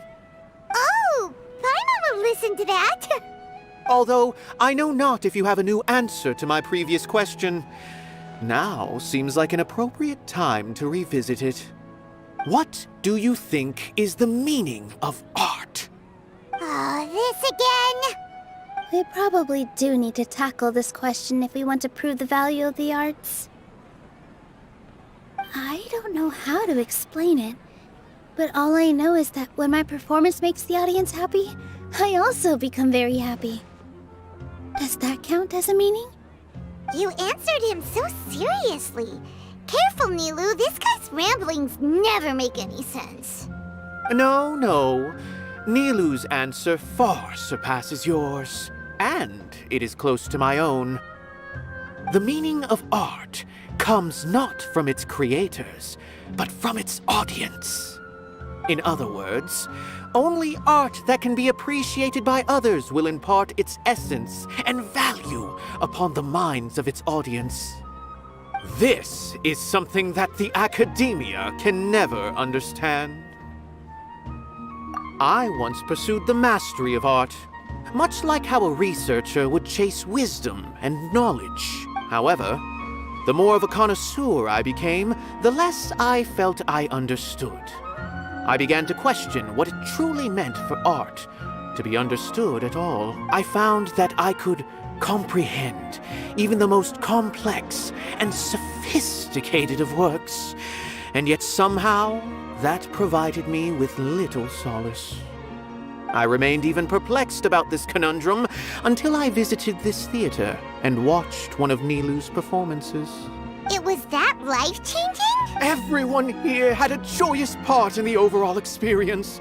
The actors upon the stage basked in the love of their audience, while those in the house immersed themselves in the wondrous ambiance. In all honesty, from a purely critical point of view, the performances here are exceedingly average. Hey, don't say something like that. But what bewildered me was how, despite the performance's middling quality, they captivated their whole audience. They captivated even me. I realized then that I had walked the wrong road. The mastery of art was never what I truly wanted. I left the so-called frontiers of artistic research and came to this theater, for this is where I can finally find what I seek. Art will no longer be a castle in the sky. Whether it be inspiring or entertaining, art must be appreciated by others to confer value. If art cannot accomplish that, then it is meaningless. When you put it that way... Mr. Zubair and I refused to follow the Academia's orders to change our shows for a similar reason.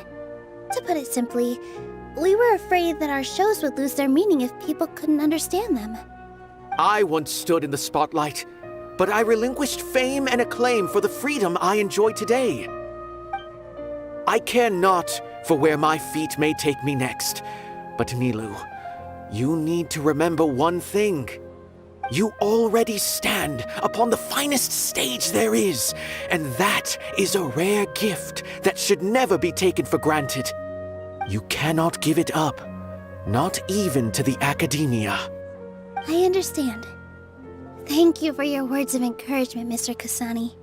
Dust the cobwebs away from the eyes of those scholars. He really seemed to care a lot about the theater. Once you get to...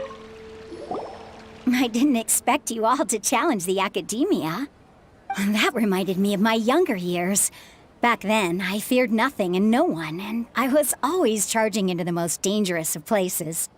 I can't do things like that anymore, but those were some of the best times of my life. Sorry. If the theater really ends up getting demolished, then you, Soren, and Abby will all...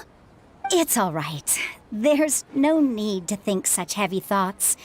Even if the building gets demolished, its people will still all be here. Have faith in the resilience of an adventurer. We can always figure something out. But won't you have regrets if things just come to an abrupt end? It'd be like when you were forced to stop adventuring. Ah, so that's what you were worrying about. Relax. I've had a lot of experience with regret. Things are painful at first, but as they say, time heals all wounds. Look at us now. Soren and Abby are happy. And Soren has also just passed his theater exam. He can start acting soon.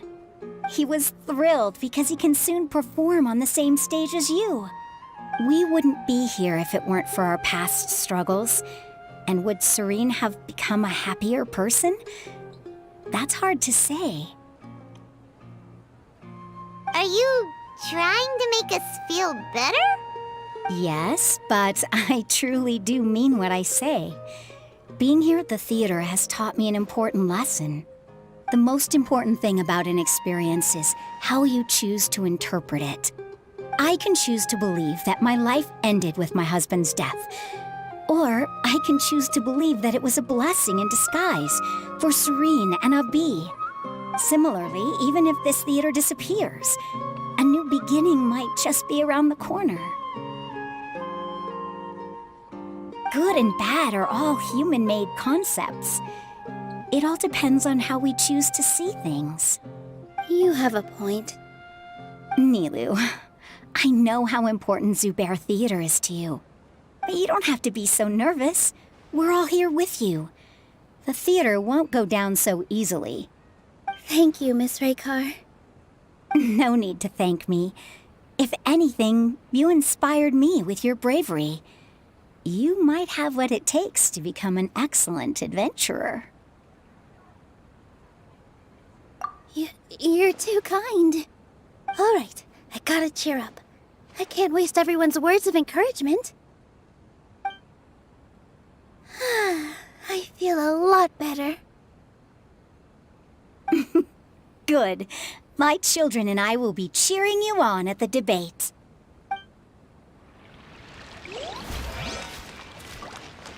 When the day comes, I'll get my friends and the theater's customers to come and support Nilou.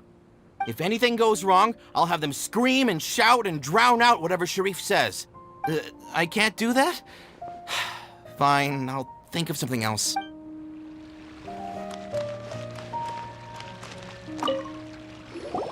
Mr. Zubair, we're trying to put together a list of arguments that might be useful. Any ideas? It won't be difficult to explain our position. They're in the wrong, and they know it. I have meticulously managed this theater's affairs for years, and I have abided by every procedure and obtained every permit. I did all of that to protect ourselves if something like this were to occur. I didn't expect them to disregard the rules altogether. Yes, I know. But anyone who's staying at the theater is one of us. If I can't even protect the members of the theater from outside pressure, then I have failed in my duty as a manager. In summary, you need sufficient confidence and strict adherence to the rules. At least for now, they don't have the authority to demolish the theater. As long as you double down on that point and force them to concede it, you'll gain an advantage. All right, got it. I've seen many situations like this before. The academia sure likes to get its nose into everyone's business. While you prepare for the debate, I will also prepare the theater for the potential aftermath. It's best to prepare for the worst outcome. Once you're done chatting, do me a favor and tell our customers that we're canceling all of our shows. Do we really have to? Right now, no one's in the right frame of mind to perform. I have to consider both our staff and our customers. This is the only way. Nilu, you are incredible. With your talent and youth, you had the least to lose out of all of us. And yet you were still the first to take a stand. I've never thought about leaving your theater, Mr. Zubair. I truly love this place, and I want to keep dancing here. I also want to keep dancing with everyone else. You're becoming more and more like her. Do your best. We'll do all that we can, and leave the rest to fate. Her? My teacher. She was an excellent dancer, but she's retired now. If we have time later...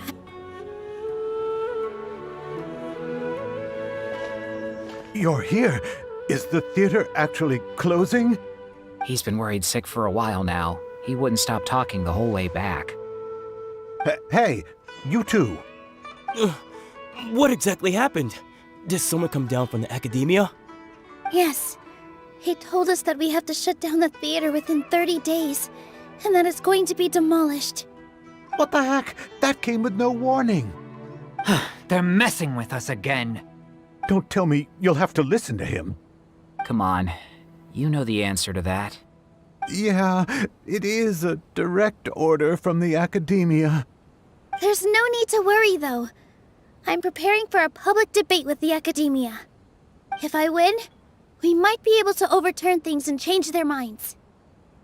Really? That's terrific. You have my full support, no doubt about that. Mine too! So what was their excuse anyway? They still not a fan of the theater's programs? Yeah, something like that. Good thing they have the power to make rash decisions about things they don't even understand, huh? Yeah, they need to touch more grass, not books. Exactly. They want to look down on us? Ha! We'll look down on them first. Don't worry. Everyone here has your back. The academia's recklessness won't get them any praise. Right. They might think that some forms of knowledge are more valuable than others, but everyone can equally appreciate art. If they don't believe that, send them my way. I got them beat on this subject. Maybe you can prepare some questions on the details of dance performance to make things harder for them at the debate. Sounds like a good idea. Maybe that's something I should do. Ignore him. He's joking. Just do things your way. No matter what, we will always support you. Thank you all so much. Your understanding and support make me feel a lot better. There are always more solutions than problems. If you need help during the debate, just shout and the entire Grand Bazaar will be at your beck and call. Gotta show them who has the people's support.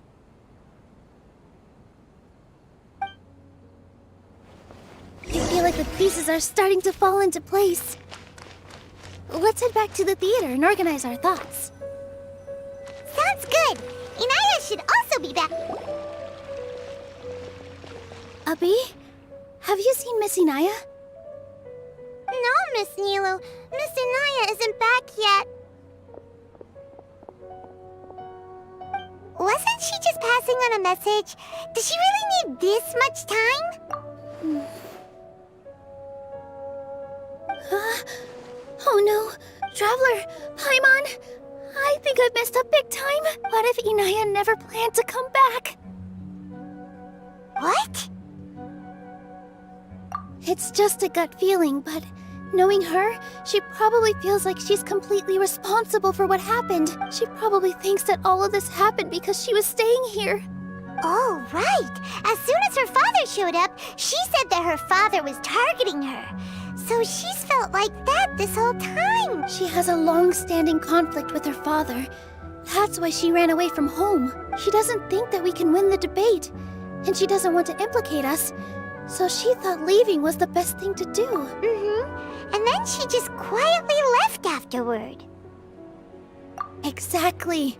She's being too pessimistic. How will you know if you don't try? Anyway, first things first. We have to get her back. But where should we start? Sumeru is here? I think I might know. Let's start by looking outside the city. Before I brought her to Zubair Theater, she was staying at a remote campsite. She got a fever from drinking unclean water, so I carried her back. If she has nowhere else to go after leaving the theater, she might go back and strike out on her own again. Then let's go take a look. Yes, let's hurry.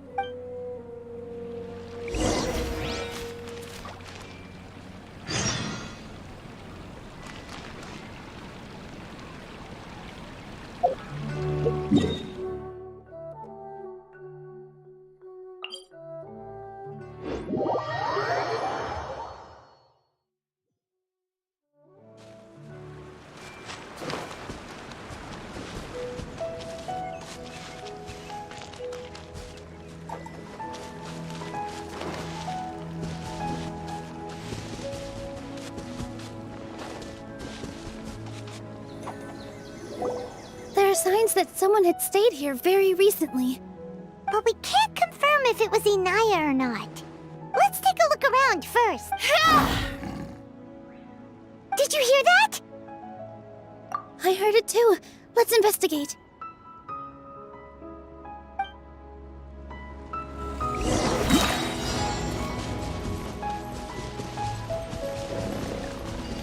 It sounds like we're getting closer. The voice is coming from over there. Yes, we're almost there.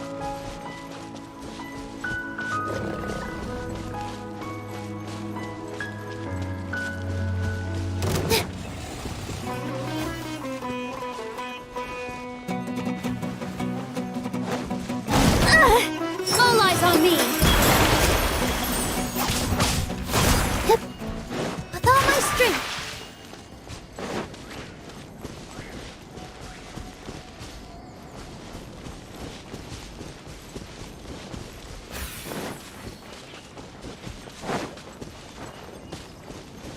Stay back! It's Inaya! She's being attacked by wild animals! Inaya! Don't be scared! We're coming to help! Well now.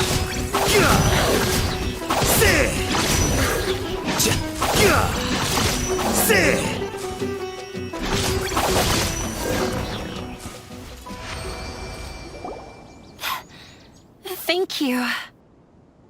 There weren't so many big animals in this area before. They chased after me for a long time. Sorry. I'm causing trouble for— Why did you leave by yourself? You really don't think we have a chance at winning the debate? No. I just thought it would take too much effort. Everything happened because of me. If I'm gone, then the situation will resolve itself. Yeah! Everyone's working together towards a happier ending! No one should be singled out for— It's all right if it's me. As long as the theater won't get demolished. You guys are the kindest people I've ever met. You shouldn't suffer so much because of me. Listen to me, Inaya. Even if you were the reason that all of this happened, no one would blame you. Mr. Zubair said that you're one of us, so that means we will protect you. No matter what happens, we'll stand as one. Nilu, there will always be a victim. Whether it's me or the theater. You can't eat your cake and have it too. You can't win a debate against the academia. Especially since your opponent will be my father. My father is an extremely demanding man. He's always wanted me to become an exceptional researcher and his academic successor. I tried my best to meet his expectations and did everything I could. But he still wasn't satisfied. Or rather, he had just never been satisfied with me. I'm no genius. But whenever he berated me, it was always as if he was asking me, why aren't you a genius? Yeah, like I'd know. So that's why you ran away from home? At first, I thought the father would slowly come to terms with reality. But he just wouldn't stop berating me. For one exam, I earned the third highest score. I thought that all my hard work had finally paid off. and that I could finally make Father feel some modicum of joy. I even used the embroidery skills I learned at school to make a commemorative gift for him. I thought, even this daughter can make her father happy sometimes. I see. When we were embroidering your gift before, I didn't feel like you were new at it. Yeah. Sorry for not bringing it up. These are not pleasant memories for me. I was tired of him yelling at me every day. All I wanted was to see him smile at me. But he was more angry than ever before once I'd given him my embroidery and told him my score. He flung my present to the side. You think you should be proud of third place? Reflect on why you weren't first. I forgot how long I'd cried for. I only remember my parents arguing. My mother also thought he went overboard. They argued for such a long time. My father eventually stormed out and slammed the door behind him. I didn't get a single sentence of apology or any words of comfort. I've completely given up. We're destined to never understand each other. How horrible! I don't think you can beat him in a debate. Because he doesn't even understand what kind of place a theater is. He can never understand the relationship performers have with their audience. His life is devoid of camaraderie or friendship. He just wants everything to happen according to his wishes, as if the world revolves around him.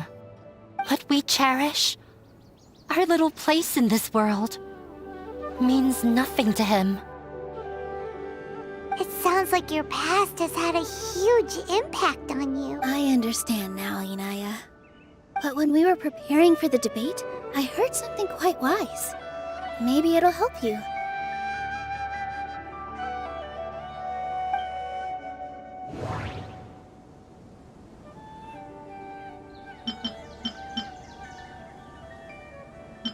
Art must first be appreciated by others to confer value. The most important thing about an experience is how you choose to interpret it. The most important thing about an experience is how... Miss Raykar has gone through a lot in her life, but she told us that she's very happy to live at the theater now. Although she ran into misfortune, it led her down a new path in life. She sees that as a blessing. She told me that the most important thing about an experience is how you choose to interpret it. Interpret it? I can sympathize with your unhappiness at home, but after you ran away, you ended up at the theater and became one of us.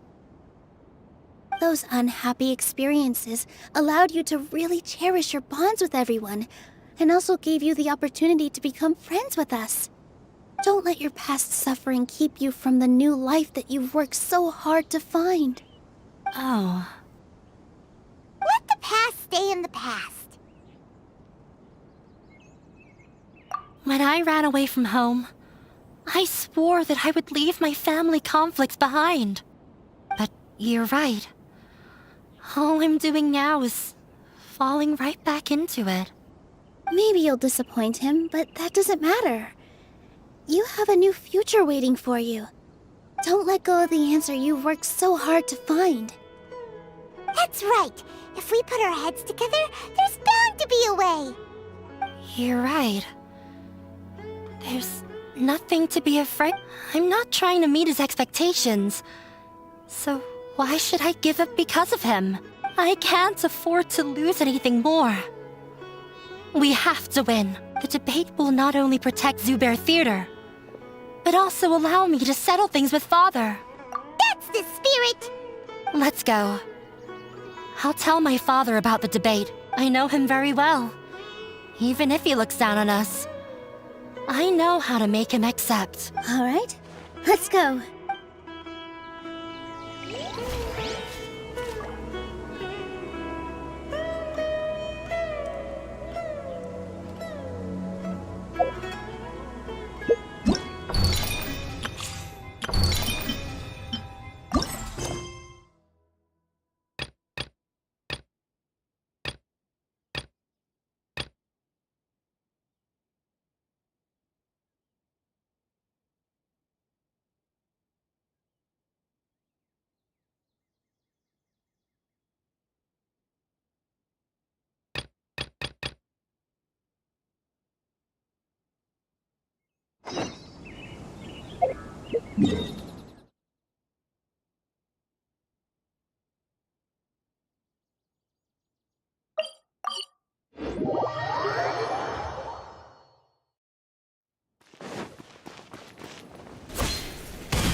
A moment, if you would. Are you two the famous Traveler and Paimon by any chance? We sure are! And who are you? My name is Wikas, a member of the Academia Extravaganza Planning Committee. Have you two heard of this festival? Yep, and that's exactly why we're here. Is that so? Looks like our advertising is working. Since you're both interested, would you mind if I gave you a brief explanation of the event? So, the Academia Extravaganza is a grand event run by the Academia with a long and storied history. To be precise, it can be divided into the Wisdom Gala and the Inter-Darshan Championship. The gala is held annually. During this time, all 6 Darshans will set up booths throughout the city and host guests to showcase the most fascinating aspects of their school, and thus increase their influence. On the other hand, the championship is held once every 4 years. Each Darshan will send a representative to vie for the position of Grand Champion. This year, the gala is being held alongside the championship, so the mood in the city is, as they say, at an unprecedented fever pitch. Got it! Cool! Thanks a bunch for the detailed explanation! You're most welcome. Answering questions regarding the Academia Extravaganza is my job. And I actually do have something I would like to ask the two of you. Huh? Need our help with something? Well, let me begin by saying that this year's Academia Extravaganza is of utmost importance to us. Lesser Lord Kusanali and the sages came up with a plan for the Academia to recruit talented people from the desert starting next year. As such, we've invited a great number of desert dwellers to take part in this festival, so they can hopefully experience the Academia's atmosphere ahead of time. I've heard that the two of you are famous across both the rainforest and desert. With your participation, especially in the Inter-Darshan Championship, more people will definitely come to appreciate the festival. Exactly! Or do you mean you want us to join a Darshan? But then we would have to deal with exams and essays and stuff like that. No need to worry. The championship participants have already been selected. I mean to invite the two of you as guest commentators. Your job will be to observe and record every part of the competition. There's no pressure. Just follow each match and enjoy the festival. Aside from that, we'll also prepare some compensation for your efforts. We won't have you working for free. That kinda sounds like a sweet deal. What do you— You can head over to the festival venue later. An organizer there will introduce each participant. Some of them even might be people you recognize. I'll leave it at that for now. So, how about it? Would you like to take this commission? Wow! Having fun while getting paid? This sounds awesome! The main event venue is at the outskirts of the Citadel of Regzar, and the organizer you're looking for is Karina. Tell her the situation and she'll get you set up. The championship is going to begin soon. I wish you a good experience serving as commentators. If you have any doubts, come find me anytime. Alrighty, off we go!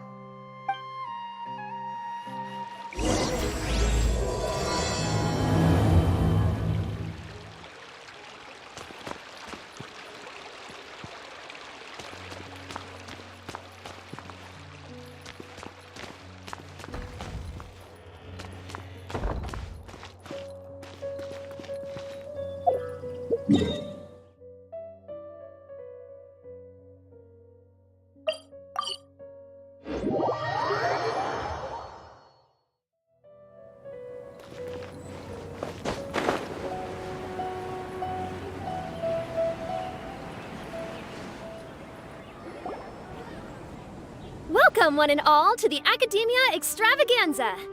Now then, allow me to reveal the prizes for this iteration of the Inter-Darshan Championship. Fabulous monetary rewards, research funds, a limited edition Genius Invocation TCG card, and the right to wear the Diadem of Knowledge. I believe that I need not elaborate as to how this is a symbol of great honor. She should be Karina, right? Looks like she's in the middle of something. Let's wait till she's less busy, then go introduce ourselves. The Diadem of Knowledge. What a perfect work of art. Every time I see it, I feel like I'm losing myself in its beauty. The one who proves fit to wear it must be a rare genius indeed. I believe that most of you have already seen the Diadem of Knowledge or have heard tales about it. 20 years ago, a researcher named Sachin bought it for a large sum of mora before donating it to the academia. The generous championship prizes are also sourced from his sponsorship. Before we begin, allow me to express our gratitude to this researcher, who cannot be with us right now. Things can only get worse. Things can only go from bad to human nature begets conflict, and conflict begets ruin.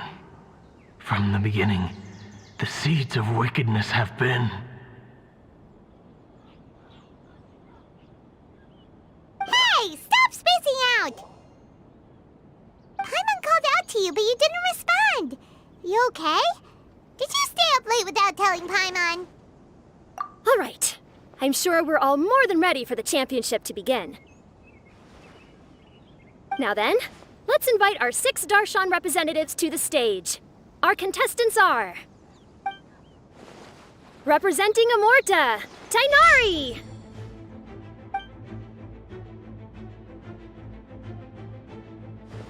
Representing Spontamod, Sino!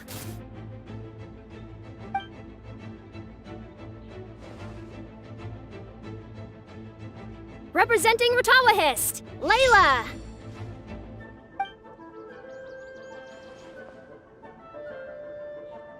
Representing Haravatat, Farzan!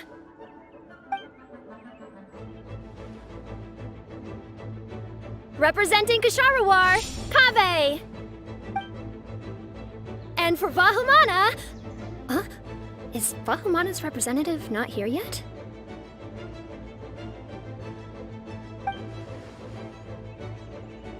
These introductions are pointless.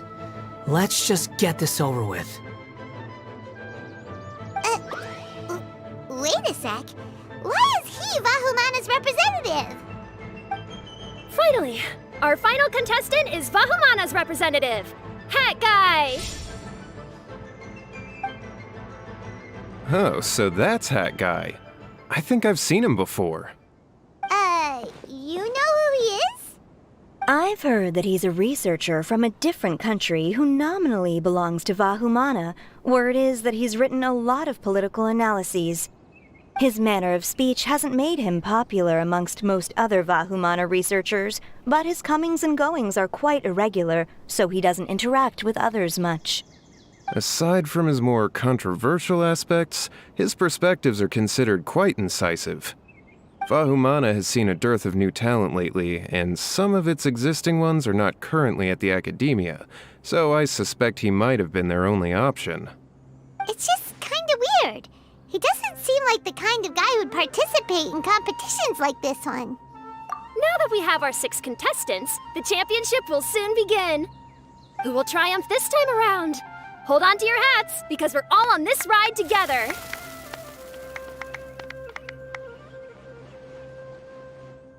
Huh. We really do know a lot of the contestants. Oh, right! We're guest commentators, aren't we? So figuring out everyone's reasons for participating is in our job. Let's go ask them when we go say hi. Especially him. Paimon still thinks it's weird that he's here.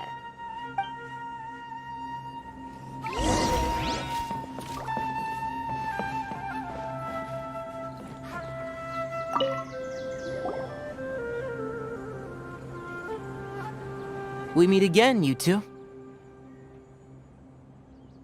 Hey, Tainari! We came here to check out this extravaganza event, and then they invited us to be guest commentators. Is that so? I heard that there would be guest commentators recording the proceedings with cameras, but I didn't expect they'd be you two. It's a pleasant surprise that you're visiting Sumeru again while I'm still on leave. When everything comes together perfectly like this, I call it the biryani factor. Because it's always rice to meet stew again. Ugh.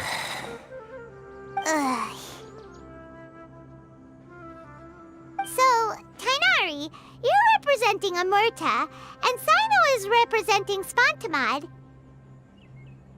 But haven't you both already graduated? Can alumni also take part in the competition? I had wondered the same thing. When I was told the news, I was actually more shocked than you are now. I later found out that anyone who has been a part of a particular darshan has the right to participate. Graduation status has no effect. So that's a rule, huh? There are some restrictions, though. For example, sages cannot participate. Any given person can only participate in one instance of the championship, and so on. That's right. Also, there are two methods by which the darshan representatives are chosen. One is self-nomination, and the other is to be recommended by over half of one's darshan. You must have been a case of the latter, Tainari. I heard that quite a few of your juniors petitioned for your candidacy. Sometimes I wish I could clap a few of them over the head and tell them to spend that time on studying instead. Well, you can, but after some consideration, I realize this could be a good opportunity for me. Next month, we're having a public lecture on ecology at Gandharvaville. If I participate in this event, I might be able to utilize its popularity to promote the lecture. I'm not that concerned about becoming the champion, unlike someone here. Yes. I'm using the last of my leave for this. When I heard that a limited edition Genius Invocation TCG card was one of the prizes, I signed myself up. This year's card is a rare one indeed. It would be a shame if I missed out on it. Wait, is it some kind of super powerful No, it's a very common one. But it has a holographic layer. So... It's very cool. Paimon meant apart from being very cool. That is reason enough. I shall do my all to emerge victorious and add it to my deck. As someone who doesn't play cards much, I can't quite relate. But it isn't surprising that everyone has their own reasons for taking part in the tournament. Fair enough. Alright, let's go find someone else to question.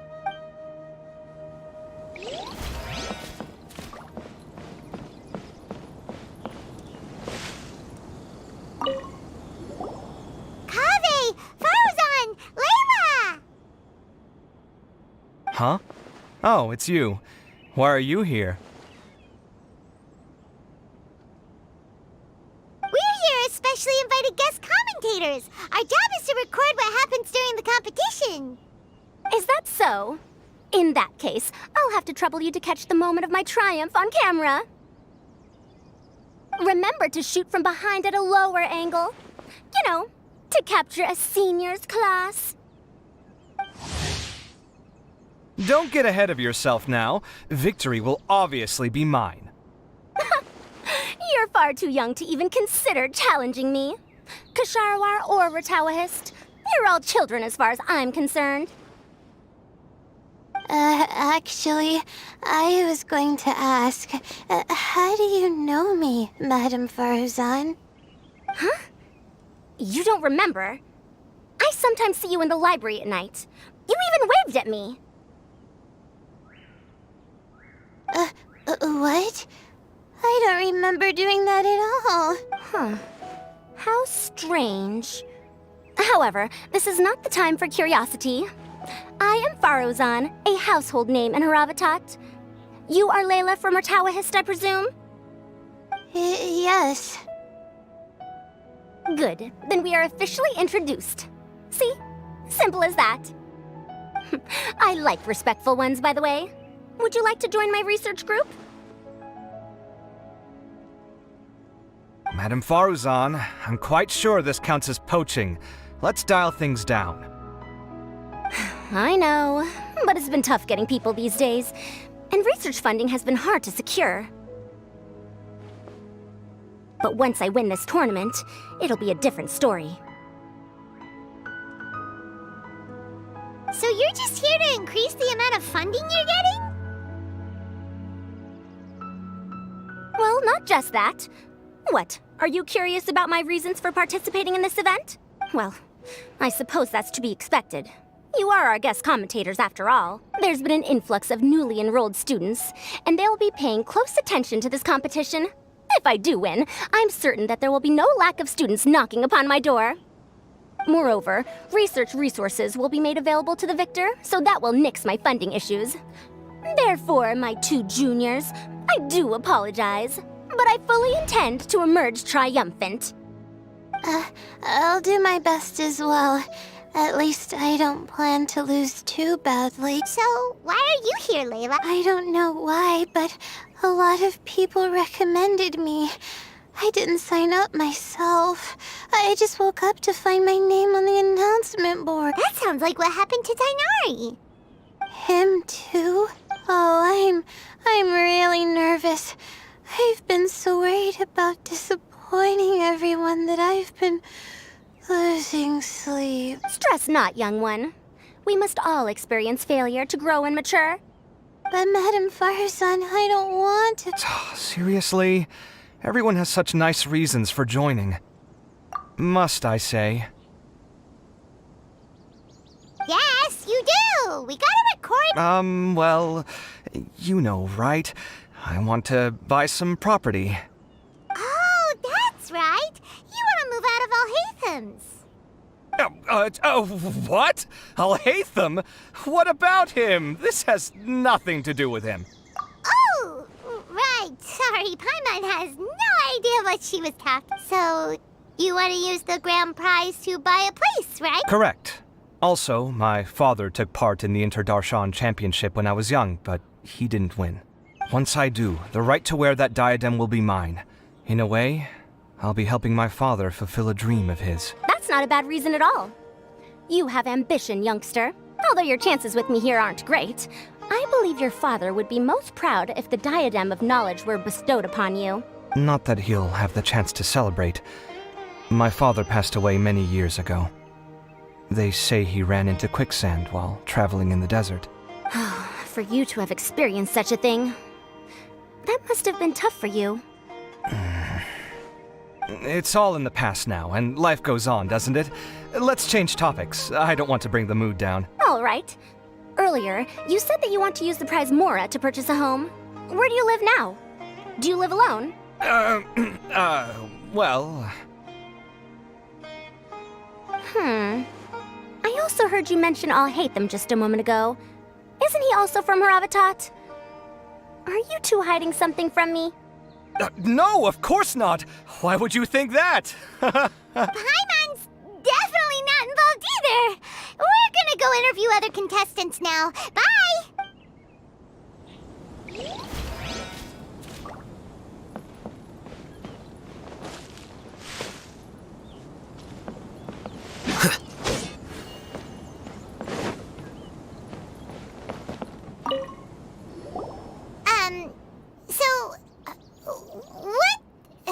What are you... Just call me Hat Guy. That's the name I use in Vahumana. That sounds like a nickname, not a real name. So I can't go by a simple, ordinary name?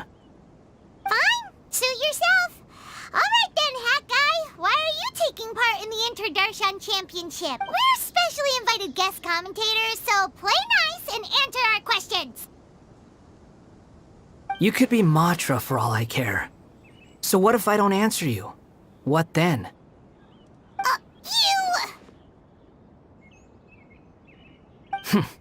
I'll tell you this much.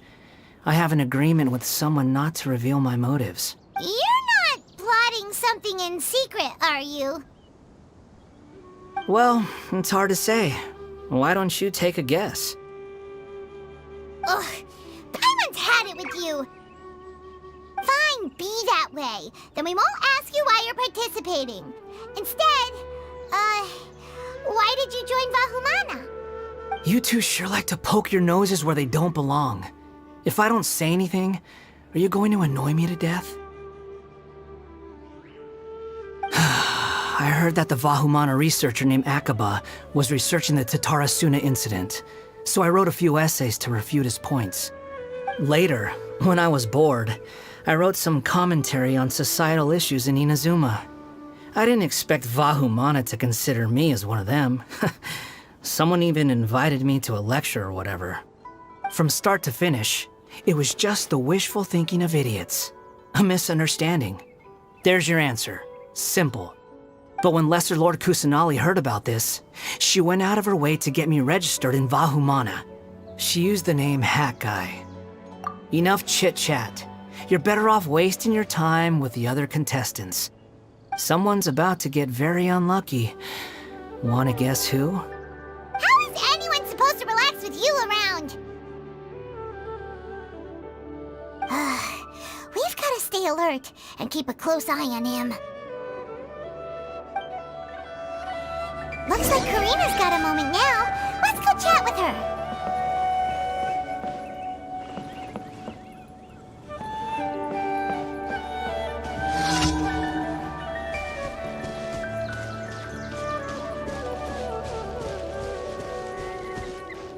Here you are.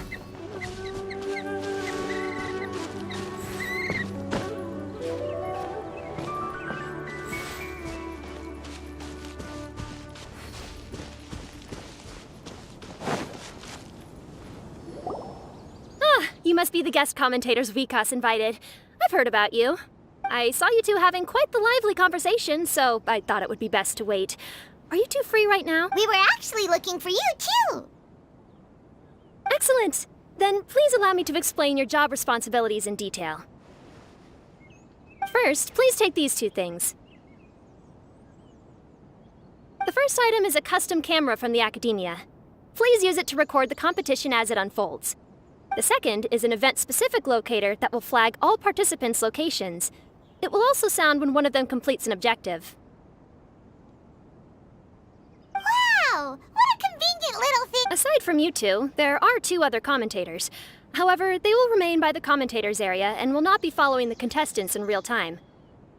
Speaking of which, you probably know them. Alhaitham and Nilu. Oh, it's them! We have to go over and say hi later. Well, don't let me keep you, unless you have any questions for me.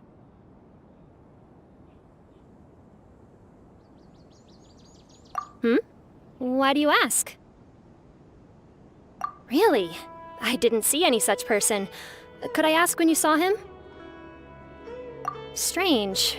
I was on stage the entire time, and I didn't see anyone come up. Paimon didn't see anyone either. Perhaps you're mistaken. However, if you have any leads on that matter, you can talk to me at any time. Hey, Traveler. Paimon. Long time no see. Dia! Candace! You two are here as well! Ah, so they're two friends of yours. In that case, I'll take my leave. May you all have a wonderful time during the extravaganza. The Academia sent us both invitations, so Dia suggested that we come together. The villagers were also encouraging me to travel outside the village. I couldn't find it in myself to turn them down. We're here now, so no point dwelling on that. Even though this extravaganza isn't a holiday or anything, it's still a big deal here in Sumeru.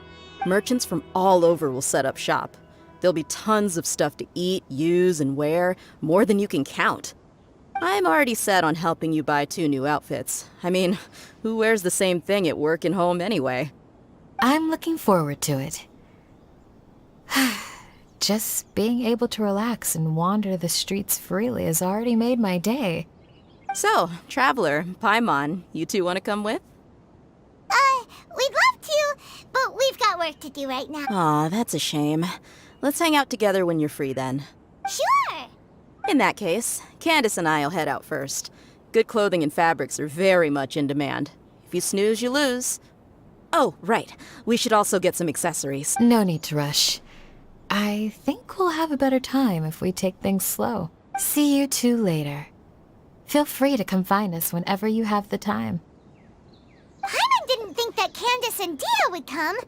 Hanging out with them sounds like a great time.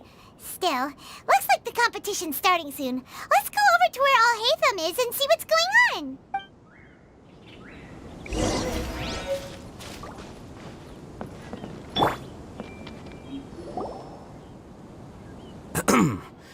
I will now announce the rules for the first round of the competition. Please listen carefully. During the opening ceremony, Academia staff released several cages of butterflies, and many of them are now fluttering within Sumeru City. Amongst these butterflies, 3 of them will be special swift flies. They have a different appearance and also fly a little faster.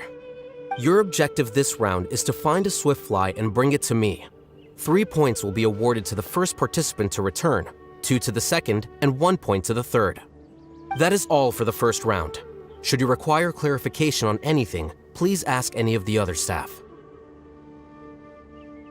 Alhaitham's all business all the time, huh? That said, how did he get picked to be a commentator? Paimon's kinda curious. Finding 3 specific butterflies in a place as large as Sumeru City sounds rather improbable. If these swift flies behave anything like regular butterflies... I'm off. It will take some time to search every corner of Sumeru City. Huh?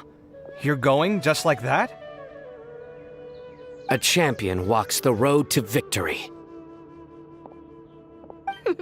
My dear Kasharawar Jr., I have a plan. How about some cooperation between you and me? Cooperation? Looks like everyone's got their own plans for this, Tuffy. We're supposed to go on stage next, right? Let's wait and see everyone's reactions first. Huh? Wait a minute. Look, he seems to be observing the other contestants just like we are. We were right not to let our guard down. Do you remember those things we made previously? Huh? You mean... It's time for them to shine. It looks like Faruzan and Kaveh have some secret plan. Oh, hello there. Madame Faruzan and I are discussing how... Shh! Hush now! The walls have ears around here. We should keep it a secret for now, though you'll find out what we have in store soon enough.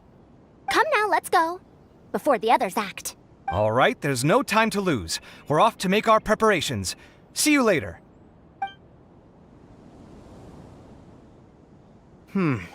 This is basically what I'll need.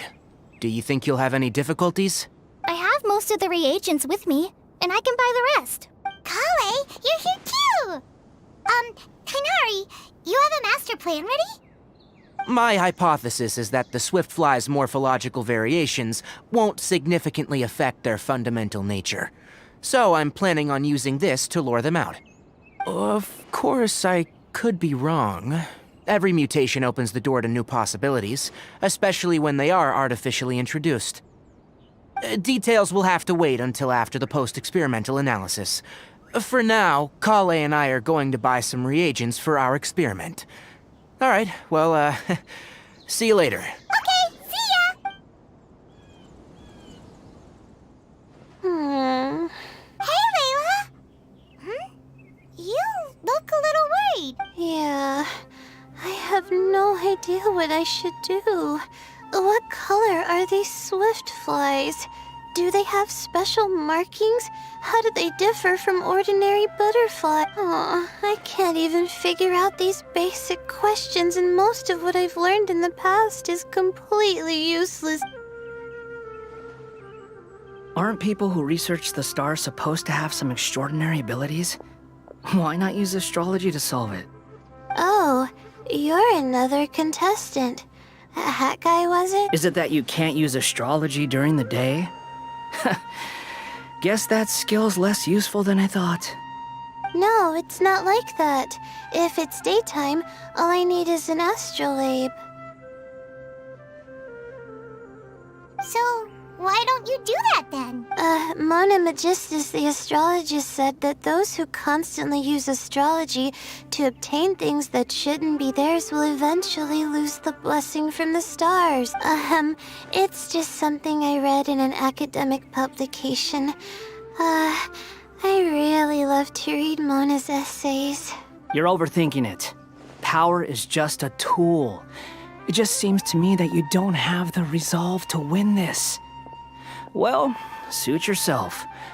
Wallow in your immature ideals if you like. Hey!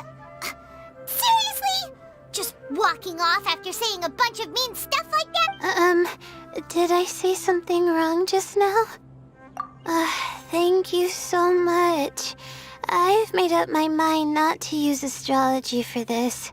I think I'll just try my luck in the city. To be honest, I've always been pretty good at observation, and if I'm fortunate, I might be able to find that special butterfly species. Lord Sino seems to have found a swiftfly. Come on, let's go check it out. Really? Where? The butterfly flew up high, and he's chasing it now. Oh, no time to lose. Let's... As expected of Sino. Actually, shouldn't you two go have a look as well? The moment when he catches the butterfly will likely be one worth recording after all. I'll head into the city shortly to start my own search. I'll see you later. Alright, in that case, let's go see Sino first, and then we can check on what everyone else is up to.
Stay put. Don't move.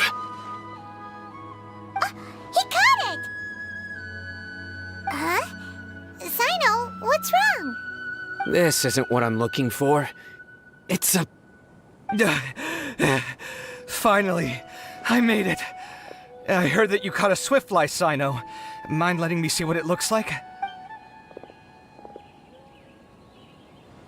Hold on. Isn't this the mechanical bait that I released earlier? Why would you catch that instead of a swiftfly? Wait a minute. If we consider this from a different angle, isn't it a good thing that the bait you made was convincing enough to fool even Sino? That's right. During a previous interior design project, I felt that the artificial flowers on a wall were a little bland, so I decided on placing a few moving mechanical butterflies to add some pizzazz. In order to make them both small and nimble, I consulted with Madame Faruzan. Not long ago, the two of us took all those mechanical butterflies and released them into the city. Why would you do that? Need you even ask? Young people these days really do need to get out more. Have you never played that game where you place strips of paper on a bamboo pole and wave it across a field of flowers to attract a whole kaleidoscope of butterflies? No, I haven't. Wait, so you're trying to... That's right. the butterflies within the city will mistake our mechanical bait for one of their own and follow them around. As long as we keep releasing and retrieving our bait, we can capture all the butterflies within the city. What comes afterward is just a matter of separating the swift flies from the others. Huh. Guess that's one way to do it. Do not underestimate the wisdom of your elders. I had already thought of this method the moment the round's rules were announced. Of course, we also owe much to this fine junior of mine here for making such lifelike butterflies. It seems that Kasharawar has not quite declined as far as I had thought in recent years. Their teaching skills at least seem to be intact. Well, I just stuck to what I do best. The idea was yours. No need to be so polite. Once we capture all these butterflies, we shall split the points for this round. Look, one of them is returning now. Huh? Wait a moment. Are my eyes deceiving me? Why don't I see any butterflies behind it? That's because there are none. Seems like your plan has hit a snag. Looks like the match continues. I'll be looking elsewhere. Huh. Strange. Has something else diverted their attention? Come, let's search in the direction the bait returned from. We'll go have a look too.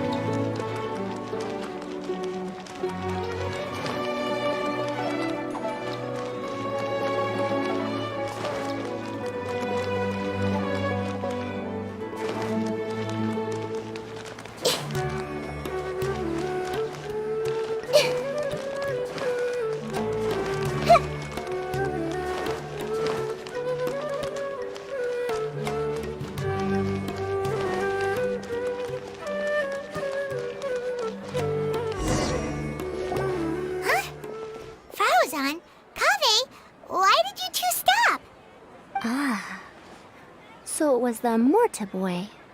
Tainari! Fascinating, isn't it? The butterflies have all congregated here due to a special incense that I used. I infused it with 3 different types of honey, and the butterflies, following the fragrance, have gathered around me. Oh, butterflies must have really sharp noses then. Wait, do they even have noses? I've never seen one. They do not, in fact, and their vision isn't stellar either. However, they can use their antennae to distinguish between scents, and their olfactory senses are generally quite advanced, allowing them to detect floral fragrances from great distances. Oh, so that's how it is. I had a pet butterfly once. I picked wildflowers and placed them in its box, but it wouldn't eat any. That's normal. Raising butterflies isn't difficult, but there are many things you should take note of. Appropriate temperature, sufficient air, and a spacious environment are examples of such considerations. You must also ensure that the food you've chosen suits their palate. Most importantly, you must curb your curiosity and avoid disturbing them while they rest. Otherwise, they may become stressed. Sorry. I liked to poke at its wings at the time. Humans tend to rear many creatures due to their aesthetic value, but not all are suited to such a process. Caring for living beings is hard work. Impulse alone is insufficient. Some prerequisite knowledge is always required. You sure do know a lot. I have a question too. I bought a scarab not long ago and it hasn't seemed very active. Can you help me figure out why? I'd like to keep a dustbird as a pet. What are some key points I should consider? Is it possible to keep a Rishbalin tiger as a pet? All right, it seems like you all have a great deal of questions. But I am in the middle of the Inter-Darshan Championship at the moment, so I'm afraid I can't answer them all now. Let me propose an alternative. Next month, there will be a biology lecture at Gandharvaville, and I will be sharing some interesting insights on living organisms there. If you're interested, you can attend that lecture, and if you should have any questions, just prepare them ahead of time. I'll answer questions after I've finished speaking. All right, I'll be there. Of course, please try to ask more rational questions. For example, whether you can raise a Rishbalin tiger as a pet or not is mainly dependent on whether you can overcome one in a fight. Looks like Tainari's science lecture will draw quite a crowd. Huh? Oh. Was I listening in for that long? Seems Kale's master does live up to his title as a teacher. Madame Faruzan, I've had a look around. Nearly all the butterflies in this area have been attracted by the incense. However, we can cast our bait further away to avoid this area. All right, then let's get moving. We shan't let all the butterflies get away from us if we can help it. Seems like the competition's really heating up. Let's go see how the other contestants are doing.